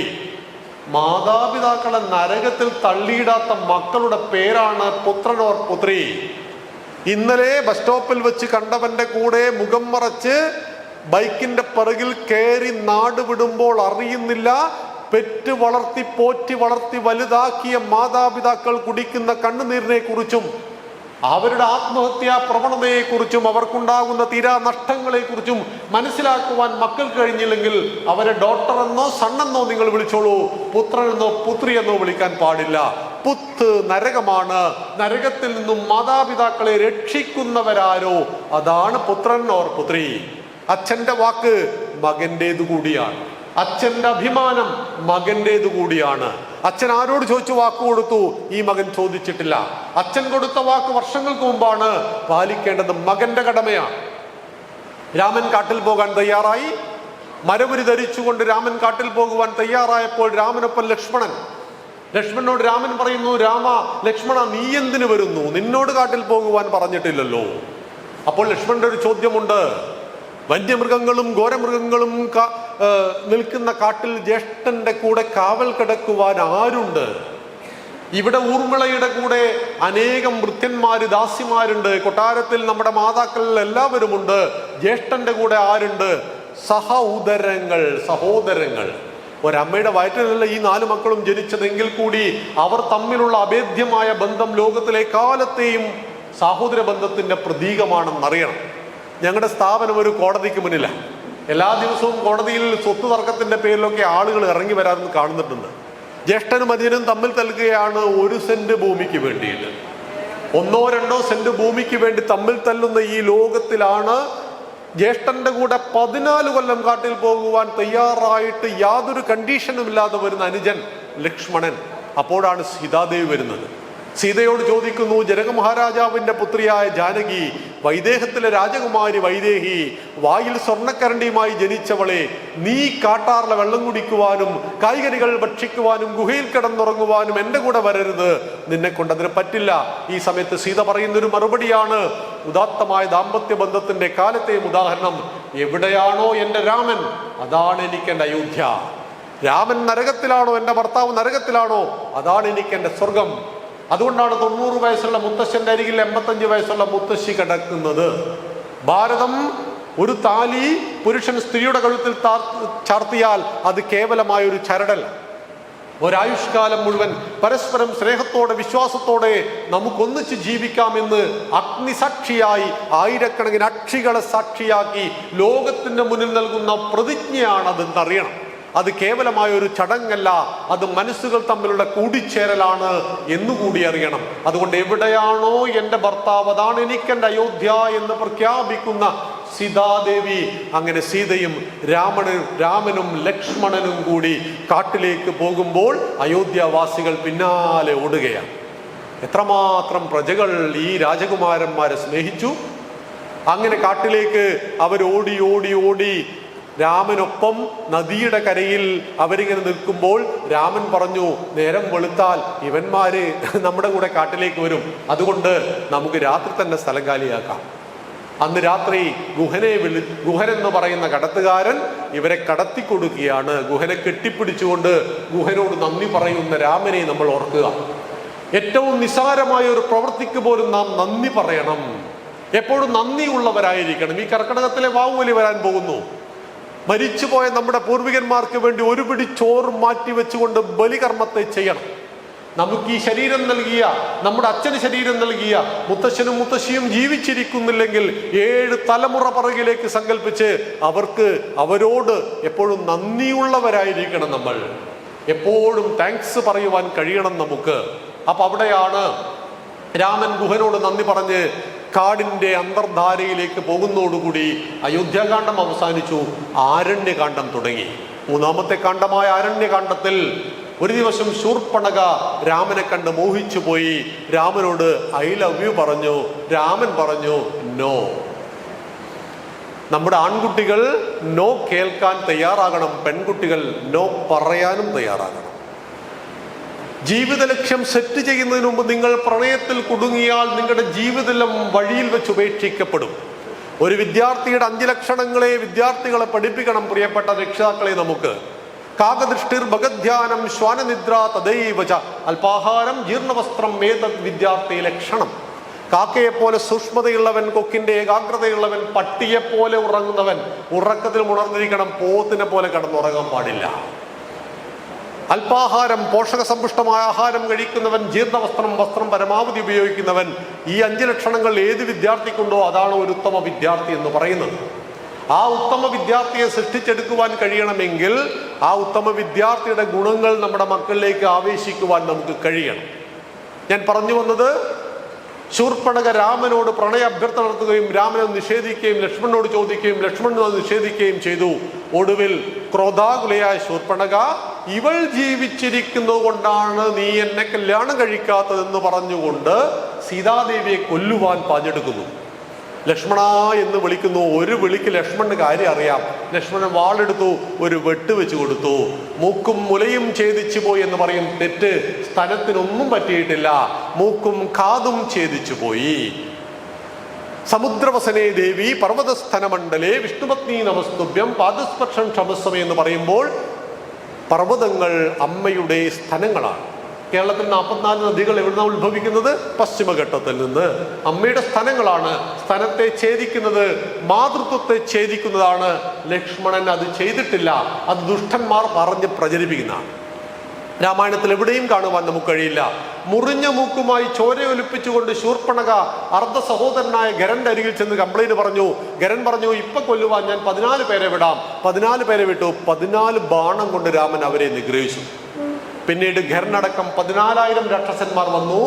ഈ സമയത്താണ് രാമൻ എന്ന പുരുഷന്റെ ഉത്തമ ആ കോൺഫിഡൻസ് നമ്മൾ കാണുന്നത്. ലക്ഷ്മണനോട് പറയാണ്, ലക്ഷ്മണ, ജ്യേഷ്ഠത്തി അമ്മയെയും കൊണ്ട് ഈ ഗുഹയിലേക്ക് കയറിക്കോളൂ, നീ പുറത്ത് കാവൽ നിന്നോളൂ, ഈ 14,000 പേരെ ഞാൻ നോക്കിക്കൊള്ളാം. 72 മിനിറ്റ് കൊണ്ട് 14,000 രാക്ഷസന്മാരെ നിഗ്രഹിച്ച രാമനെ നോക്കിയിട്ട് അത്ഭുതം കൂറുന്ന ലക്ഷ്മണന്റെ ചിത്രം വരച്ചു ചേർക്കുന്നു വാൽമീകി. ഈ മനുഷ്യൻ ആരാണ്? എങ്ങനെയാണ് ഇയാൾക്ക് ഈ ഒരു കപ്പാസിറ്റി, ഈ ഒരു ക്രിയാശക്തി വന്നിരിക്കുന്നത്? എന്തൊരു പൗരുഷമാണിത്! അച്ഛന്റെ വാക്ക് പാലിക്കാൻ 14 കൊല്ലം കാട്ടിൽ പോയി അച്ഛനൊപ്പം പൊട്ടിക്കരഞ്ഞ ഈ മകൻ തന്നെയാണോ ഈ നിഗ്രഹം നടത്തുന്നത് എന്ന് അത്ഭുതത്തോടുകൂടി നോക്കി നിൽക്കുന്ന ലക്ഷ്മണന്റെ ചിത്രം വരച്ചു കാണിക്കുന്നുണ്ട് അവിടെ. ഏത് പ്രതിസന്ധി ഘട്ടത്തിലാണോ നാം ശക്തിയെ ഉപാസിക്കേണ്ടത്, ശക്തിയും സത്യവും 2 കൈകളിൽ പിടിക്കണം. വി.ഡി. സവർക്കറുടെ ഭാഷയിൽ പറഞ്ഞാൽ, സത്യത്തിന്റെ പിൻബലമില്ലാത്ത ശക്തിയുടെ വിജയം മൃഗീയമാണ്, ശക്തിയുടെ പിൻബലമില്ലാത്ത സത്യത്തിന്റെ വിജയം മുടന്തനുമാണ്. അതുകൊണ്ട് നമ്മുടെ 33 കോടി ദൈവങ്ങളുടെ കൈകളിലേക്ക് നോക്കിയാൽ ഒരു കൈയിൽ താമരയുണ്ടെങ്കിൽ, ശംഖുണ്ടെങ്കിൽ, മറുകൈയിൽ ചക്രമുണ്ട്, ഗദയുണ്ട്, കുന്തമുണ്ട്, വാളുണ്ട്. ശക്തിയില്ലാത്തവന്റെ ജീവിതം വ്യർത്ഥമായി പോകുന്നു. അതുകൊണ്ട് വിവേകാനന്ദ സ്വാമികൾ ഇടയ്ക്കിടെ പറഞ്ഞു, strength is life, weakness is death. ശക്തിയാണ് ജീവിതം, ദുർബലത മരണമാണ്. ഭീരു പലവട്ടം മരിച്ചാലും വീണ്ടും ഭീരുവായി തന്നെ ജനിക്കുന്നു. അതുകൊണ്ട് ദേവോ ദുർബലഘാതക, ദുർബലന്മാരും ദേവന്മാരും പോലും വെച്ചേക്കില്ല. എല്ലാ മതങ്ങളിലും മൃഗബലി കാണാം. ഹിന്ദുവിൽ അന്ധവിശ്വാസത്തിന്റെ ഭാഗമായിട്ടും മൃഗബലി കാണാം. പക്ഷെ എല്ലാവരും ഒന്നിച്ച് സമ്മതിക്കുന്ന ഒരു കാര്യമുണ്ട്, മൃഗബലി പറയുമ്പോൾ ആട്ടിൻകുട്ടിയാണ് കൊടുക്കുക. ഇവന്മാരാരും സിംഹത്തെ ബലി കൊടുക്കാറില്ല. ഈ പാവം ആട്ടിൻകുട്ടിയുടെ കഴുത്തറത്ത് ദൈവത്തിന് കൊടുക്കുന്ന ക്രിയ ചെയ്യുമ്പോൾ ആട്ടിൻകുട്ടി ദുർബലനാണ്. കരയുവാനല്ലാതെ മറ്റൊന്നിനും അതിന് ചെയ്യുവാൻ കഴിയില്ലെന്നറിയുന്നു. നിങ്ങളൊരു സിംഹത്തെയോ പുലിയെയോ ബലി കൊടുത്താൽ നിങ്ങളൊരാണാണെന്ന് തെളിയിക്കാം. പക്ഷെ കൊടുക്കുന്നത് മനുഷ്യനേക്കാൾ ദുർബലനായ ആടിനെയും കോഴിയെയുമാണെന്നറിയണം. ദേവോ ദുർബലഘാതക, ദുർബലന്മാരെയാണ് ദേവന്മാർ പോലും ബലിക്കായിട്ട് ആവശ്യപ്പെടുന്നെന്ന് പറയുമ്പോൾ നമ്മൾ ഒരിക്കലും ദുർബലനാകരുത്. ഭീരു പലവട്ടം മരിച്ചാലും വീണ്ടും ഭീരുവായി തന്നെ ജനിക്കുന്നു. ധീരൻ ഒരിക്കലേ മരിക്കുന്നുള്ളൂ. വിവേകാനന്ദ സ്വാമികൾ പറയുന്നു, ഇടുത്തി വീണാൽ പോലും എൻ്റെ ചുണക്കുട്ടികളെ നിങ്ങൾ ഭയക്കരുത്. ഇടിയുടെ തീ വീണാൽ പോലും നിങ്ങൾ ഭയക്കരുത്. നിങ്ങൾ ചെറിയ കുഞ്ഞു നായ്ക്കളുടെ ശബ്ദം കേട്ട് ഭയക്കുന്നവരായി മാറരുത്. ആ ധീരതയുടെ സന്ദേശം നൽകുന്നു. ആ രാമനെ ലക്ഷ്മണൻ വരച്ചു ചേർക്കുന്നു. ഒടുവിൽ ശൂർപ്പണഖ രാവണന്റെ അരികിലെത്തുന്നു. തൻ്റെ സഹോദരനോട് കാര്യങ്ങൾ പറയുന്നു. അപ്പോൾ രാവണൻ പറയുന്നു, നിന്റെ കയ്യിലിരിപ്പായിരിക്കും. മോശപ്പെട്ട സ്ത്രീയായിരുന്നു ശൂർപ്പണഖ. ഈ സമയത്ത് രാവണന്റെ വീക്ക്നെസ്സിൽ കയറി പിടിക്കുകയാണ് ആര് ചെയ്യുന്നത്? ശൂർപ്പണഖ. ജ്യേഷ്ഠ, ഞാനൊരു ഭൂലോകരംഭയായിട്ടുള്ള സർവ്വദേവന്മാരും ദേവിമാരും പോലും തോറ്റുപോകുന്ന ഒരു സ്ത്രീയെ കണ്ടു കാനനത്തിൽ. അവൾ ജ്യേഷ്ഠന്റെ അന്തഃപുരത്തിൽ വേണ്ടവളാണല്ലോ എന്ന് കരുതിയിട്ട് അവളെ പിടിച്ചു കൊണ്ടുവരുവാൻ വേണ്ടി ഞാനൊന്ന് പരിശ്രമിച്ചതാണ്. അങ്ങനെയാണ് മൂക്കുപോയത്. അപ്പോൾ രാവണൻ പറഞ്ഞു, എനിക്ക് ഈ പെൺകുട്ടിയെ ഒന്ന് കാണണമല്ലോ. രാവണൻ സീതയെ കാണുന്നു, പറഞ്ഞതിനേക്കാൾ സുന്ദരിയാണ്. കാരണം മഹാലക്ഷ്മിയാണ് സീതയായിട്ട് വന്നത്, അതീവ സുന്ദരിയാണ്. ഇവളെ സ്വന്തമാക്കണം. മാരീചനോട് പറയുന്നു മാനിന്റെ വേഷത്തിൽ ചെല്ലണം. മാരീചൻ പറയുന്നു ഞാൻ പോകില്ല, മുമ്പ് ഒരു അമ്പ് കൊണ്ടതാണ്, ജസ്റ്റ് രക്ഷപ്പെട്ടതാ, അതുകൊണ്ട് എന്നെ പറഞ്ഞയക്കരുത് എന്ന് മാരീചൻ. ഒടുവിൽ ചന്ദ്രഹാസം വലിക്കാൻ തുടങ്ങിയപ്പോൾ മാരീചൻ ചിന്തിച്ചു, ഈ ദുഷ്ടന്റെ കൈകൊണ്ട് മരിക്കണമോ രാമന്റെ ബാണമേറ്റ് മരിക്കണമോ? അങ്ങനെ മാരീചൻ തീരുമാനിച്ചു രാമന്റെ ബാണമേറ്റ് മരിക്കാം. മാനായി വന്നു. സ്വർണ്ണമാനെ കണ്ടപ്പോൾ ഒരു ചഞ്ചല ഹൃദയം സീതയ്ക്കുണ്ടായി. സീതയ്ക്കുണ്ടായ ചഞ്ചല ഹൃദയം സർവ്വദുഃഖത്തിൻ്റെയും കാരണമായി. അങ്ങനെ സീതാദേവിയുടെ നിർബന്ധപ്രകാരം രാമൻ ഈ പറയുന്ന മാനിനൊപ്പം ഓടുന്നു. അവസാനം രാമൻ ഈ മാനിനെ അമ്പെയ്ത് വീഴ്ത്തുന്നു. മരിക്കുന്നതിന് മുമ്പ് ഈ മൃഗം ഇങ്ങനെ ഉറക്കെ ഉറക്കെ ലക്ഷ്മണ സീത എന്ന് പറഞ്ഞ് കരയുന്നു. വീണ്ടും സീതയുടെ ഹൃദയം ചഞ്ചലമാകുന്നു. ലക്ഷ്മണനോട് ഓടിച്ചെല്ലാൻ പറയുന്നു. ലക്ഷ്മണൻ പോകുന്നില്ല. ഈ സമയത്ത് സീത പറഞ്ഞ ഒരു വാക്ക്, ഒരിക്കലും പറയാൻ പാടില്ലാത്തൊരു വാക്ക് സീത പറഞ്ഞതുകൊണ്ട് സീതക്ക് അഗ്നിയിലൂടെ നടക്കേണ്ടി വന്നു. ലങ്കയിൽ വെച്ച് സർവരുടെയും മുന്നിൽ വെച്ച് അഗ്നിയിലൂടെ നടന്ന് തൻ്റെ ചാരിത്രശുദ്ധി തെളിയിക്കേണ്ട ഗതികേട് സീതാദേവിക്ക് വരുവാനുണ്ടായ കാരണം പറയാൻ പാടില്ലാത്ത ഒരു വാക്ക് പറഞ്ഞു പോയി എന്നതുകൊണ്ടായിരുന്നു. ഒരിക്കലും പറയാൻ പാടില്ലാത്ത ആളോട്, ജ്യേഷ്ഠത്തി അമ്മയെ പരിചരിക്കുവാൻ വേണ്ടി തൻ്റെ ഭാര്യയെ കൊട്ടാരത്തിലാക്കി കൊടുങ്കാട്ടിലേക്ക് വന്ന് സേവനം ചെയ്തുകൊണ്ടിരിക്കുന്ന ഈ ലക്ഷ്മണനോട് സീതാദേവി ഒടുവിൽ ചൂടായി ക്രോധത്തോടുകൂടി പറഞ്ഞു, അല്ല ദുഷ്ട, എൻ്റെ ഭർത്താവ് മരിച്ചിട്ട് എന്നെ സ്വന്തമാക്കുവാൻ വേണ്ടിയിട്ടാണ് നീ ഞങ്ങൾക്കൊപ്പം കാട്ടിലേക്ക് കൂടിയത് എന്ന്. ഹൃദയം നുറുങ്ങിപ്പോകുന്ന വാക്കുകളാണ് ലക്ഷ്മണൻ. സീതയെ തട്ടിക്കൊണ്ടുപോയിട്ട് ആഭരണങ്ങൾ രാമന്റെ കയ്യിൽ കിട്ടിയ സമയത്ത് വൈകാരികമായ ഒരു രംഗമുണ്ട് രാമായണത്തിൽ. ഈ ആഭരണങ്ങൾ ഓരോന്നും എടുത്തുയർത്തിയിട്ട് രാമൻ കരഞ്ഞുകൊണ്ട് പറയുന്നു, കണ്ണിൽ വെള്ളം നിറഞ്ഞിട്ടൊന്നും തിരിച്ചറിയുവാൻ കഴിയുന്നില്ല ലക്ഷ്മണ, ഒന്ന് നോക്കൂ, ഈ മാല നിന്റെ ജ്യേഷ്ഠത്തി അമ്മയുടേതാണോ? അറിയില്ല ജ്യേഷ്ഠ. ഈ വള നിന്റെ ജ്യേഷ്ഠത്തി അമ്മയുടേതാണോ? അറിയില്ല ജ്യേഷ്ഠ. അങ്ങനെ ഓരോന്നും കാണിച്ചിട്ട് തിരിച്ചറിയുവാൻ കഴിയുന്നില്ല. ഒടുവിൽ പാദസരം കാണിച്ചപ്പോൾ ലക്ഷ്മണൻ പറയുന്നു, അറിയാം ജ്യേഷ്ഠ, ഇത് ജ്യേഷ്ഠത്തി അമ്മയുടെ തന്നെയാണ്. എല്ലാ ദിവസവും രാവിലെ എഴുന്നേറ്റ് പാദ നമസ്കാരം ചെയ്യുമ്പോൾ ഞാൻ ഈ പാദസരം കണ്ടിട്ടുണ്ട്. രാവിലെ എഴുന്നേറ്റ് ജ്യേഷ്ഠന്റെ ഭാര്യയെ അമ്മയായി കണ്ടുകരുന്നൊരു സംസ്കാരത്തിൽ ജ്യേഷ്ഠത്തി അമ്മയുടെ പാദങ്ങൾ തൊട്ട് വണങ്ങുമ്പോൾ കണ്ട പാദസരം മാത്രം ഓർത്തുവെച്ച ആ അനുജനോട് സീത പറയുവാൻ പാടില്ലാത്ത വാക്ക് പറഞ്ഞു എങ്കിൽ കർമ്മഫലം സീതാദേവിയെ മഹാലക്ഷ്മിയെ പോലും കടത്തിവിടുന്നില്ല. താൻ നിരന്തരം ചെയ്യുന്ന കർമ്മങ്ങൾ താൻ അനുഭവിച്ചിടുകന്നേ വരൂ. അങ്ങനെ ഈ സമയത്ത് രാവണൻ സന്യാസവേഷത്തിൽ വന്ന് തട്ടിക്കൊണ്ടുപോകുന്നു. അതിനിടയിൽ രക്ഷിക്കുവാൻ ഒരു ജടായു എന്ന പക്ഷി പരിശ്രമിക്കുന്നു. ഒരു പക്ഷി പോലും ആപത്തിൽ പെട്ടുപോകുന്നവരെ രക്ഷിക്കുവാൻ പരിശ്രമിക്കുന്നു എന്ന് പറയുന്ന ഒരു ചിത്രം രാമായണം നമ്മെ പഠിപ്പിക്കുന്നു. ആപത്തിലൊറ്റയ്ക്കു നിൽക്കുന്നൊരുത്തൻ്റെ കൂടെ കരുത്തിൻ്റെ കൂട്ടായിത്തീരുവാൻ ജടായു പഠിപ്പിച്ചു. ജടായുവിൻ്റെ 2 ചിറകുകളും മുറിച്ചു മാറ്റി രാവണൻ.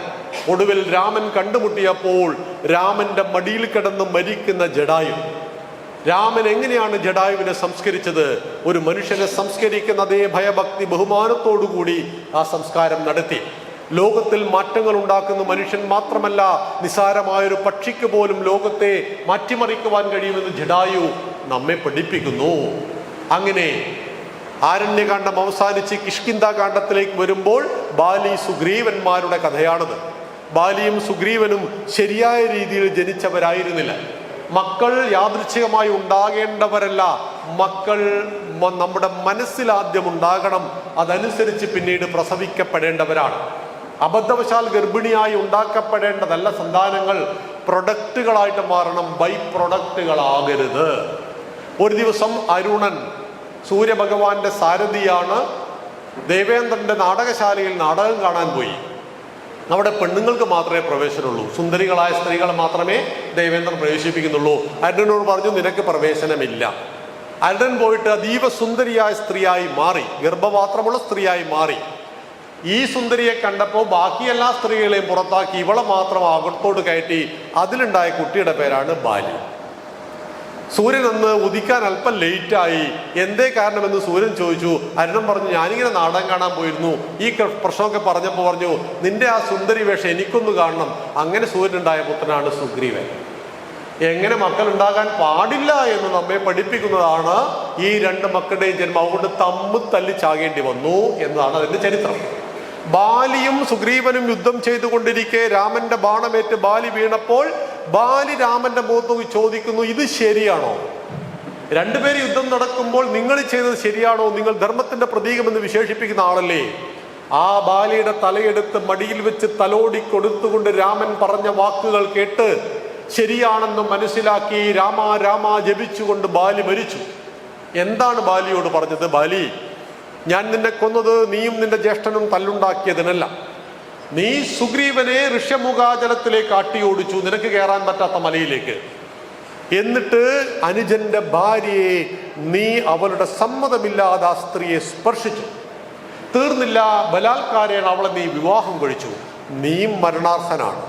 ഇന്നും സമ്മതമില്ലാതെ സ്ത്രീയുടെ ശരീരത്തിൽ സ്പർശിക്കുന്നത് ക്രൈമാണെന്നറിയണം. അത് അന്നും ഇന്നും ശിക്ഷാർഹമാണ്. സമ്മതമില്ലാതെ മാനഭംഗം ചെയ്തു, അത് വധശിക്ഷയാണ് ഇവിടെ എന്നും അറിയണം. പല രാജ്യങ്ങളും അത് വധശിക്ഷയാണ്. ബാലി വധശിക്ഷയ്ക്കർഹനായി. അത് നടപ്പിലാക്കേണ്ടത് രാജാവാണ്. അത് നടപ്പിലാക്കി രാമൻ എന്നറിയണം. ഇത് കേട്ട് സന്തോഷത്തോടു കൂടിയാണ് ബാലി മരിക്കുന്നത്. ബാലിക്കും സംശയമില്ല, സുഗ്രീവനും സംശയമില്ല. സംശയം സ്വൽപ്പിടത്തിനാണ്. ഇപ്പോഴും ഇവർക്കാർക്കും സംശയമില്ല. അപ്പോൾ തന്നെ രാമായണത്തിൽ അത് ക്ലിയർ ആക്കിയിട്ടുണ്ട് രാമൻ എന്നറിയണം. കിഷ്കിന്ധ കാണ്ഡം കഴിഞ്ഞാൽ സീതയെ തട്ടിക്കൊണ്ടുപോയത് ലങ്കയിലേക്കാണെന്ന് മനസ്സിലാക്കിയപ്പോൾ സന്ദേശവുമായിട്ടൊരു സുന്ദരൻ പോകുന്നു. സുന്ദരകാണ്ഡത്തിലെ സുന്ദരൻ ഹനുമാനാണ്. തൻ്റെ ദൗത്യം പൂർത്തിയാക്കി മടങ്ങി വന്ന് മുദ്രമോതിരം രാമനെ ഏൽപ്പിച്ചു. സീതാദേവിയെ കണ്ടെത്തി ലങ്കയ്ക്കിട്ട് നല്ല പണിയും കൊടുത്തു വന്നു. രാമായണത്തിൽ ഒരുപാട് ആരോപണങ്ങൾ ചിലപ്പോൾ രാമനെ കുറിച്ച് പോലുമുണ്ട്. എന്നാൽ ശത്രുക്കൾ പോലും ആരോപണം ഉന്നയിക്കാത്ത വ്യക്തിത്വത്തിനുടമയാണ് ഹനുമാൻ. അതുകൊണ്ടാണ് 7 കാണ്ഡങ്ങളിൽ 5ാമത്തെ കാണ്ഡത്തിന്റെ പേര് സുന്ദരകാണ്ഡം. ആരാണ് രാമായണത്തിലെ സുന്ദരൻ? അത് രാമനോ ലക്ഷ്മണനോ അല്ല, അത് ഹനുമാനാണ് എന്നറിയണം. രാമന്റെ ശിഷ്യനാണ് ഹനുമാൻ, കൃഷ്ണന്റെ ശിഷ്യനാണ് അർജുനൻ. അർജുനു വേണ്ടി 1-2 ക്ഷേത്രങ്ങളെ നമ്മൾ പണിതിട്ടുള്ളൂ. ഹനുമാനു വേണ്ടി ലോകം മുഴുവൻ നമ്മൾ അമ്പലങ്ങൾ പണിതു. രാമൻ എന്തു പറഞ്ഞാലും ഗുരുവിനെ അങ്ങേയറ്റം ബഹുമാനിച്ചുകൊണ്ടും ഗുരുവിനെ ചോദ്യം ചെയ്യാതെയും അത് അംഗീകരിക്കുവാൻ ഹനുമാന് കഴിഞ്ഞു. പക്ഷേ വിശ്വരൂപം മുഴുവൻ കാണിച്ചു കൊടുത്തിട്ടും അർജുന് കാര്യം ബോധ്യമായില്ല. 11ാമത്തെ അധ്യായമായ വിശ്വരൂപ ദർശന യോഗത്തിനു ശേഷം വീണ്ടും 7 അധ്യായങ്ങളിൽ ചോദ്യം ചോദിച്ചു. എന്നിട്ടും അഭിമന്യു മരിച്ചപ്പോൾ ഈ ഗീതോപദേശം അർജുനന് സ്വീകാര്യമായില്ല. അങ്ങനെയെങ്കിൽ ഓം പാർത്ഥായ പ്രതിബോധിതാം ഭഗവത നാരായണേന സ്വയം, ഭഗവാൻ നാരായണൻ അർജുനെ നിമിത്തമാക്കി നമ്മളോട് പറഞ്ഞതാണ് ഭഗവത്ഗീത എന്നുകൂടി സാന്ദർഭികവശാൽ ഓർക്കണം. ആ ഹനുമാനാണ് സുന്ദരൻ. 6ാമത്തെ കാണ്ഡം യുദ്ധകാണ്ഡമാണ്. പാലം കെട്ടി അങ്ങോട്ട് ചെന്നു. പരസ്ത്രീയെ മോഹിച്ച് അന്യന്റെ ഭാര്യയെ തട്ടിക്കൊണ്ടുവന്ന രാവണനെയും അദ്ദേഹത്തിന്റെ മക്കളെയും കൊന്ന്, കുംഭകർണനെ കൊന്ന്, ആ ശ്രീലങ്കയിലെ എല്ലാ രാക്ഷസവർഗത്തെയും സംഹരിച്ച് അക്കൂട്ടത്തിലെ ധർമ്മപുത്രനായിട്ടുള്ള അനുജനായ വിഭീഷണനെ രാജ്യഭാരമേൽപ്പിച്ച് തിരിച്ച് അയോധ്യയിലേക്ക് വരുന്നതോടുകൂടി യുദ്ധകാണ്ഡം അവസാനിച്ചു.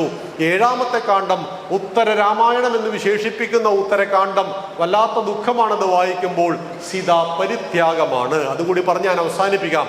നിറഗർഭിണിയായ സീതയെക്കുറിച്ച് ഒരലക്കുകാരൻ ആരോപണം ഉന്നയിക്കുന്നു. കാരണം ഇതായിരുന്നു. അലക്കുകാരൻ അയാളുടെ ഭാര്യയോട് പറഞ്ഞു, നീ 3 ദിവസം നിന്റെ വീട്ടിൽ പോയി താമസിച്ചോളൂ. അവൾ തിരിച്ചു വന്നത് 15 ദിവസം കഴിഞ്ഞിട്ടാ. കൂടെ അമ്മാവന്റെ മോനും ഉണ്ടായിരുന്നു. അതോടുകൂടി അവളുടെ ചാരിത്രശുദ്ധിയിൽ സംശയം തോന്നിയ അലക്കുകാരൻ ബഹളമുണ്ടാക്കുകയും നാട്ടുകാർ ഓടിക്കൂടുകയും ഈ കൂട്ടത്തിൽ രാജാവിന്റെ ചാരനായ ഭദ്രനും ഉണ്ടായിരുന്നു. പ്രശ്നം വർദ്ധിച്ചപ്പോൾ ഭദ്രൻ പറഞ്ഞു ഈ അലക്കുകാരനോട്, നമുക്ക് രാജാവിന്റെ അരികിൽ പോയിട്ട് രാമനോട് അഭിപ്രായം ചോദിക്കാം. ഇത് കേട്ട മാത്രയിൽ അലക്കുകാരൻ പറഞ്ഞു, 12 മാസക്കാലം സ്ത്രീലമ്പടനായ രാവണന്റെ കൊട്ടാരത്തിൽ താമസിച്ച സീതയെ യാതൊരു നാണവുമില്ലാതെ വിളിച്ചു കൊണ്ടുവന്ന രാമനോട് എൻ്റെ ഭാര്യയെക്കുറിച്ച് അഭിപ്രായം ചോദിക്കേണ്ട ന്യായമായ ഒരു ചോദ്യമായിരുന്നു അത്. ഇത് കേട്ടപ്പോൾ രാമൻ ചോദിച്ചു, പ്രജകൾ എന്തു പറഞ്ഞു ഭദ്ര? എല്ലാവരും തലതാഴ്ത്തി കരഞ്ഞുകൊണ്ട് പുറത്തേക്ക് പോയി. അപ്പോൾ എൻ്റെ ഭാര്യയെക്കുറിച്ച് സംശയമുണ്ട് അയോധ്യയിൽ. അനുജന്മാരെ 3 പേരെയും വിളിച്ചു വരുത്തിയിട്ട് കാര്യം പറഞ്ഞപ്പോൾ ലക്ഷ്മണൻ വീണ്ടും വാളെടുത്തിട്ട് പറഞ്ഞു, അവന്റെ നാവ് ഞാനെരിയും. ഈ സമയത്ത് രാമൻ ചോദിക്കുന്ന ഒരു ചോദ്യമുണ്ട്, വിമർശകന്റെ നാവരിയുന്നത് ഇക്ഷ്വാകു വംശത്തിന്റെ പാരമ്പര്യമാണോ ലക്ഷ്മണ? രാമനെ ആരാധിക്കുവാൻ അവകാശമുള്ളതുപോലെ തന്നെ രാമനെ വിമർശിക്കുവാനും അധികാരമുണ്ടാകണം. വിമർശിക്കുന്നവന്റെ കൈവെട്ടുന്നതും കാലുവെട്ടുന്നതും മതങ്ങളുടെ പരിപാടിയാണ്. അതൊരു കാലത്തും ഹിന്ദുവിന്റെ പരിപാടിയായിരുന്നില്ല. അത് രാമന്റെ കാലത്തും അനുവദിക്കപ്പെട്ടിരുന്നില്ല എന്ന് ത്രേതായുഗത്തിലെ രാമൻ നമുക്ക് നൽകുന്ന സന്ദേശം. രാമൻ അനുജന്മാരോട് പറയുന്നു, നിങ്ങൾ ഈ രാജ്യഭരണം ഏറ്റെടുക്കൂ, കാരണം സീതയെ പരിത്യജിക്കാതെ രക്ഷയില്ല. അപ്പോൾ ചോദിക്കുന്നു, എന്തിന്? ഒരലക്കുകാരൻ എന്തെങ്കിലും പറഞ്ഞു എന്ന് കരുതിയിട്ട് നിറഗർഭിണിയായ സീതാദേവിയെ കാട്ടിലുപേക്ഷിക്കാൻ പാടുണ്ടോ എന്ന് പറഞ്ഞപ്പോൾ രാജാവിന്റെ ധർമ്മം എന്ത് എന്ന് രാമൻ പഠിപ്പിക്കുന്നു. ഒരു രാജാവും ഭർത്താവും തമ്മിൽ സംഘർഷം വന്നാൽ നിങ്ങൾക്ക് രാജ്യത്തിന് വേണ്ടി മറ്റെന്തിനേയും ഉപേക്ഷിക്കാം. എന്നാൽ ഭർത്താവായിട്ട് നിങ്ങൾ കേവലം ഭാര്യയ്ക്ക് വേണ്ടി രാഷ്ട്രത്തെ ഉപേക്ഷിച്ചാൽ ആ രാമനെ നമ്മൾ ഇന്ന് പഠിക്കില്ലായിരുന്നു. രാമൻ രാജ്യത്തിനു വേണ്ടിയിട്ട് തൻ്റെ ആത്മാവായി കണ്ടു കരുതിയ സീതാദേവിയെ കാട്ടിൽ ഉപേക്ഷിക്കേണ്ടി വന്നിട്ട് പിന്നീടുള്ള നാളുകൾ പൊട്ടിക്കരഞ്ഞുകൊണ്ട് ജീവിക്കുന്ന രാമന്റെ ചിത്രമാണ് കാണുന്നത്. ഒടുവിൽ അശ്വമേധയാഗം നടത്തുമ്പോൾ ഇടതുഭാഗത്ത് ഭാര്യ വേണമല്ലോ. ഭാര്യ മറ്റൊരാളെ കല്യാണം കഴിച്ചിട്ടുണ്ടാകും എന്ന് കാട്ടിൽ വെച്ച് സീതയോട് ആരോ പറഞ്ഞപ്പോൾ, വാൽമീകി മഹർഷിയുടെ ആശ്രമത്തിലെ മുത്തശ്ശി പറഞ്ഞപ്പോൾ വീണ്ടും സീതയുടെ മനസ്സ് ചഞ്ചല മനസ്സ് ഉടമയായി സീത. ഈ സമയത്ത് വാൽമീകി മഹർഷി തന്റെ തപസ്സിന്റെ ശക്തി കൊണ്ട് സീതയുടെ ആത്മാവിനെ വേർപെടുത്തിയിട്ട് കൊട്ടാരത്തിലേക്ക് അയച്ചപ്പോൾ കാണുന്ന കാഴ്ച എന്താ? സ്വർണം കൊണ്ടുണ്ടാക്കിയ സീത, കാഞ്ചന സീത. ആ കാഞ്ചന സീതയെ പൂജിക്കുന്ന, ആ കാഞ്ചന സീതയുടെ മടിയിൽ തലവെച്ച് കരയുന്ന രാമനെ കണ്ട മാത്രയിൽ സീതാദേവിയുടെ ഹൃദയം മുറിഞ്ഞു പോകുന്നു. താൻ ഒരു മാത്രയെങ്കിലും തൻ്റെ ഭർത്താവിനെ സംശയിച്ചു പോയല്ലോ എന്നോർത്ത് പശ്ചാത്താപ വിവശയായിട്ടുള്ള സീതാദേവി വാൽമീകി മഹർഷിയുടെ പാദങ്ങളിൽ വീണ് പറയുന്നു, ഗുരുനാഥ, പ്രായശ്ചിത്ത കർമ്മം പറഞ്ഞു തരൂ. അങ്ങനെ ഗുരു പറഞ്ഞു കൊടുത്ത പ്രായശ്ചിത്ത കർമ്മമാണ് ലളിതാ സഹസ്രനാമ അർച്ചന. 1000 താമരപ്പൂക്കൾ കൊണ്ട്, സഹസ്രദളപത്മങ്ങൾ കൊണ്ട്, 1000 ഇതമുള്ള താമര കൊണ്ട് നീ ലളിതാംബികയെ ഭജിച്ചാൽ നിനക്ക് ഭർത്താവിനെ കുറിച്ചുള്ള ഈ സംശയം എന്ന് പറയുന്ന അതിൽ നിന്ന് നിനക്ക് പ്രായശ്ചിത്ത കർമ്മം ചെയ്യുവാൻ കഴിയുമെന്ന് പറഞ്ഞ ആ സീതയെയും രാമനും തമ്മിലുള്ള അഭേദ്യമായ ബന്ധം ഉത്തരകാണ്ഡം വരച്ചു കാണിക്കുമ്പോൾ ഈ രാജകുമാരന്മാരെയാണ് വാൽമീകി മഹർഷി രാമായണം പഠിപ്പിക്കുന്നത്. രാമായണവുമായിട്ട് അവർ ലോകം മുഴുവൻ സഞ്ചരിച്ചു. ഒടുവിൽ അയോധ്യയിലും എത്തി പാട്ടുപാടി. ഒടുവിൽ ഇനി ഞങ്ങൾക്ക് അമ്മയെ കാണണം, സീതാമാതാവിനെ കാണണമെന്ന് പറഞ്ഞപ്പോൾ കൗസല്യാദേവി പറയുകയാണ്, അവളെ ഞങ്ങൾ കാട്ടിലയച്ചു. ഈ മക്കൾ ചോദിക്കുന്നു, എന്തിനാണ് കാട്ടിലയച്ചത്? ഇന്നേ കാരണമായിരുന്നു. അന്ന് മക്കൾ രാമന്റെ മുഖത്ത് നോക്കി പറയുന്നുണ്ട്, ഈ രാമനെ കുറിച്ചാണോ ഞങ്ങൾ പാട്ടുപാടിയത് എന്ന്. പുതിയ ചോദ്യമല്ലത്. സ്വന്തം മക്കൾ പോലും പറയുന്നു. ആ കാര്യമാണ് രാജാവും ഭർത്താവും തമ്മിലുള്ള ധർമ്മത്തിന്റെ ചരിത്രമെല്ലാം നമുക്ക് വിസ്തരിച്ച് ഉത്തരകാണ്ഡം ചർച്ച ചെയ്യുമ്പോൾ ഒടുവിൽ അച്ഛനും അമ്മയും മക്കളും ഒരു യുദ്ധാസന്നമായ ഭൂമിയിൽ വെച്ച് കണ്ടുമുട്ടുകയും തന്റെ ലവകുശന്മാരെ അച്ഛനെ ഏൽപ്പിച്ച് തന്റെ ദൗത്യം പൂർത്തിയാക്കി സീത എന്ന് പറയുന്ന ഭൂമിദേവിയുടെ ഉഴവുചാലിൽ നിന്നും ലഭിച്ച ആ മകൾ ഭൂമിദേവിയുടെ മടിത്തട്ടിലേക്ക് പോവുകയും മക്കളെ യുവരാജാക്കന്മാരായി വാഴിച്ച് പാലാഴിവാസനായ ഭഗവാൻ, മുഴുവൻ സാഗരത്തിൻ്റെയും ഉടമസ്ഥനായ ഭഗവാൻ പാലാഴി എന്ന് പറയുന്ന സാഗരത്തിലേക്ക് ഇറങ്ങി വിഷ്ണുപദങ്ങളിൽ ലയിച്ച് രാമൻ വിഷ്ണുവായി തീരുന്നതോടുകൂടി രാമായണത്തിലെ 7 കാണ്ഡങ്ങൾ അവസാനിച്ചാൽ രാമോ വിഗ്രഹവാൻ ധർമ്മ, സത്യത്തിൻ്റെയും ധർമ്മത്തിൻ്റെയും പ്രതീകമായിട്ട് ലോകമെന്നും വാഴ്ത്തിയ ആ ശ്രീരാമചന്ദ്ര മഹാദേവനെ കുറിച്ച് ദേവനായിട്ട് കണ്ടുകരുതി ആരാധിക്കുവാൻ വേണ്ടി അധ്യാത്മ രാമായണം നമ്മെ പഠിപ്പിക്കുമ്പോൾ, നമ്മൾ രാമായണം വായിച്ചു കൊണ്ടിരിക്കുമ്പോൾ രാമൻ എന്ന് പറയുന്ന രമിപ്പിക്കുന്നവന്റെ ഉദാത്തമായ സന്ദേശത്തെ ജീവിതത്തിൽ ഉൾക്കൊണ്ടുകൊണ്ട് മുന്നേറുവാനും രാമൻ എന്ന് പറയുന്ന പ്രതീകം, രാമരാജ്യം എന്ന് പറയുന്ന മഹാത്മാഗാന്ധിയുടെ സങ്കല്പം, ഒരു കയ്യിൽ തുളസിമാലയും മറുകയിൽ ഭഗവത്ഗീതയുമായി സ്വാതന്ത്ര്യ സമരത്തിന്റെ നാളുകളിൽ ഗ്രാമങ്ങളിലേക്ക് ഇറങ്ങിയ ഗാന്ധിജിയോട് സാധാരണക്കാരായിട്ടുള്ള ആളുകൾ ചോദിച്ചു, സായിപ്പിനെ ഓടിച്ചിട്ട് മഹാത്മജി നമ്മളിപ്പോൾ ഏത് രാജ്യം ഉണ്ടാക്കാൻ പോകുന്നത്? ഗാന്ധിജി പറഞ്ഞു രാമരാജ്യം. പിന്നീട് ഒരു ചോദ്യവും ഉണ്ടായില്ല. രാമരാജ്യം ഈ നാട്ടിലെ ഓരോരുത്തരുടെയും ഓരോ സാധാരണക്കാരുടെയും ഉള്ളിൽ നിറഞ്ഞു നിൽക്കുന്ന സങ്കല്പമാണെന്നറിയണം. ആ രാമരാജ്യത്തിലേക്ക് ഭാരതം കുതിച്ചുകൊണ്ടിരിക്കുന്ന ഒരു വർത്തമാന കാലഘട്ടത്തിൽ 2047 ഭാരതം വികസിത രാജ്യമാകുന്ന ഒരു വർത്തമാന കാലഘട്ടത്തിൽ, അഖണ്ഡ ഭാരതം സാധ്യമാകും 2080 എന്ന് പറയുന്ന ഒരു കാലഘട്ടത്തിൽ, മറഞ്ഞു മഹത്തായ ഗാന്ധാരദേശം, മറഞ്ഞു മഹോദാര ബ്രഹ്മപ്രദേശം, മുറിഞ്ഞറ്റു വീണു മനോരമ്യലങ്ക മഹാദേവി നിൻ കാലിലെ പൊൻചിലങ്ക എന്ന് കവി പാടിയ പാഞ്ചാലദേശവും ഗാന്ധാരദേശവും ബംഗാളദേശവും ബ്രഹ്മപ്രദേശവും എല്ലാം ഈ രാജ്യത്തിന്റെ ഭാഗമായി 84 ദശലക്ഷം ചതുരശ്ര കിലോമീറ്ററിൽ വ്യാപിച്ചു കിടന്ന നമ്മുടെ ഭാരതം തിരിച്ചു വരുന്ന ഒരു സുവർണ വർത്തമാന കാലഘട്ടത്തിൽ രാമനെ കുറിച്ചും ഈ ഭാരതത്തിന്റെ ആത്മാവിനെ കുറിച്ചും ആഴത്തിൽ പഠിക്കുവാൻ എറണാകുളം ജില്ലയിൽ അതിമനോഹരമായ ഒരു പരിപാടി സംഘടിപ്പിച്ച ജില്ലാ കമ്മിറ്റിയോടും താലൂക്ക് സമിതിയോടും അതിൻ്റെ എല്ലാ പ്രവർത്തകന്മാരോടും സനാതന ധർമ്മ പാഠശാലയുടെ ഹൃദയം നിറഞ്ഞ നന്ദി അറിയിച്ചുകൊണ്ടും, ഇനി വരുന്ന വർഷങ്ങളിൽ എല്ലാ പരിപാടികളും നമുക്ക് താലൂക്ക് അടിസ്ഥാനത്തിൽ നടത്തുമ്പോൾ വർദ്ധിച്ച ഹൈന്ദവ ജനതയെ ഒന്നിച്ചു കൊണ്ടുവരുവാനും ഈ രാമായണത്തിന്റെ, മഹാഭാരതത്തിന്റെ, ഭഗവത്ഗീതയുടെ സന്ദേശങ്ങൾ എല്ലാ ദിവസവും ശ്രവിക്കുന്നവരും കേൾക്കുന്നവരും വായിക്കുന്നവരുമായിട്ട് നമ്മുടെ സമാജത്തെ മാറ്റുവാനും അവരുടെ ദൈനംദിന പ്രശ്നങ്ങളിലും അവരുടെ മാനസിക പ്രശ്നങ്ങളിലും ഇടപെടുന്നവരായിട്ട് മാറ്റുവാനും നമുക്ക് കഴിയട്ടെ. അതിന് ശ്രീരാമചന്ദ്ര മഹാദേവന്റെ അനുഗ്രഹം എല്ലാവർക്കും പ്രാർത്ഥിക്കുന്നു. നന്ദി, നമസ്കാരം. ജയ് ശ്രീറാം.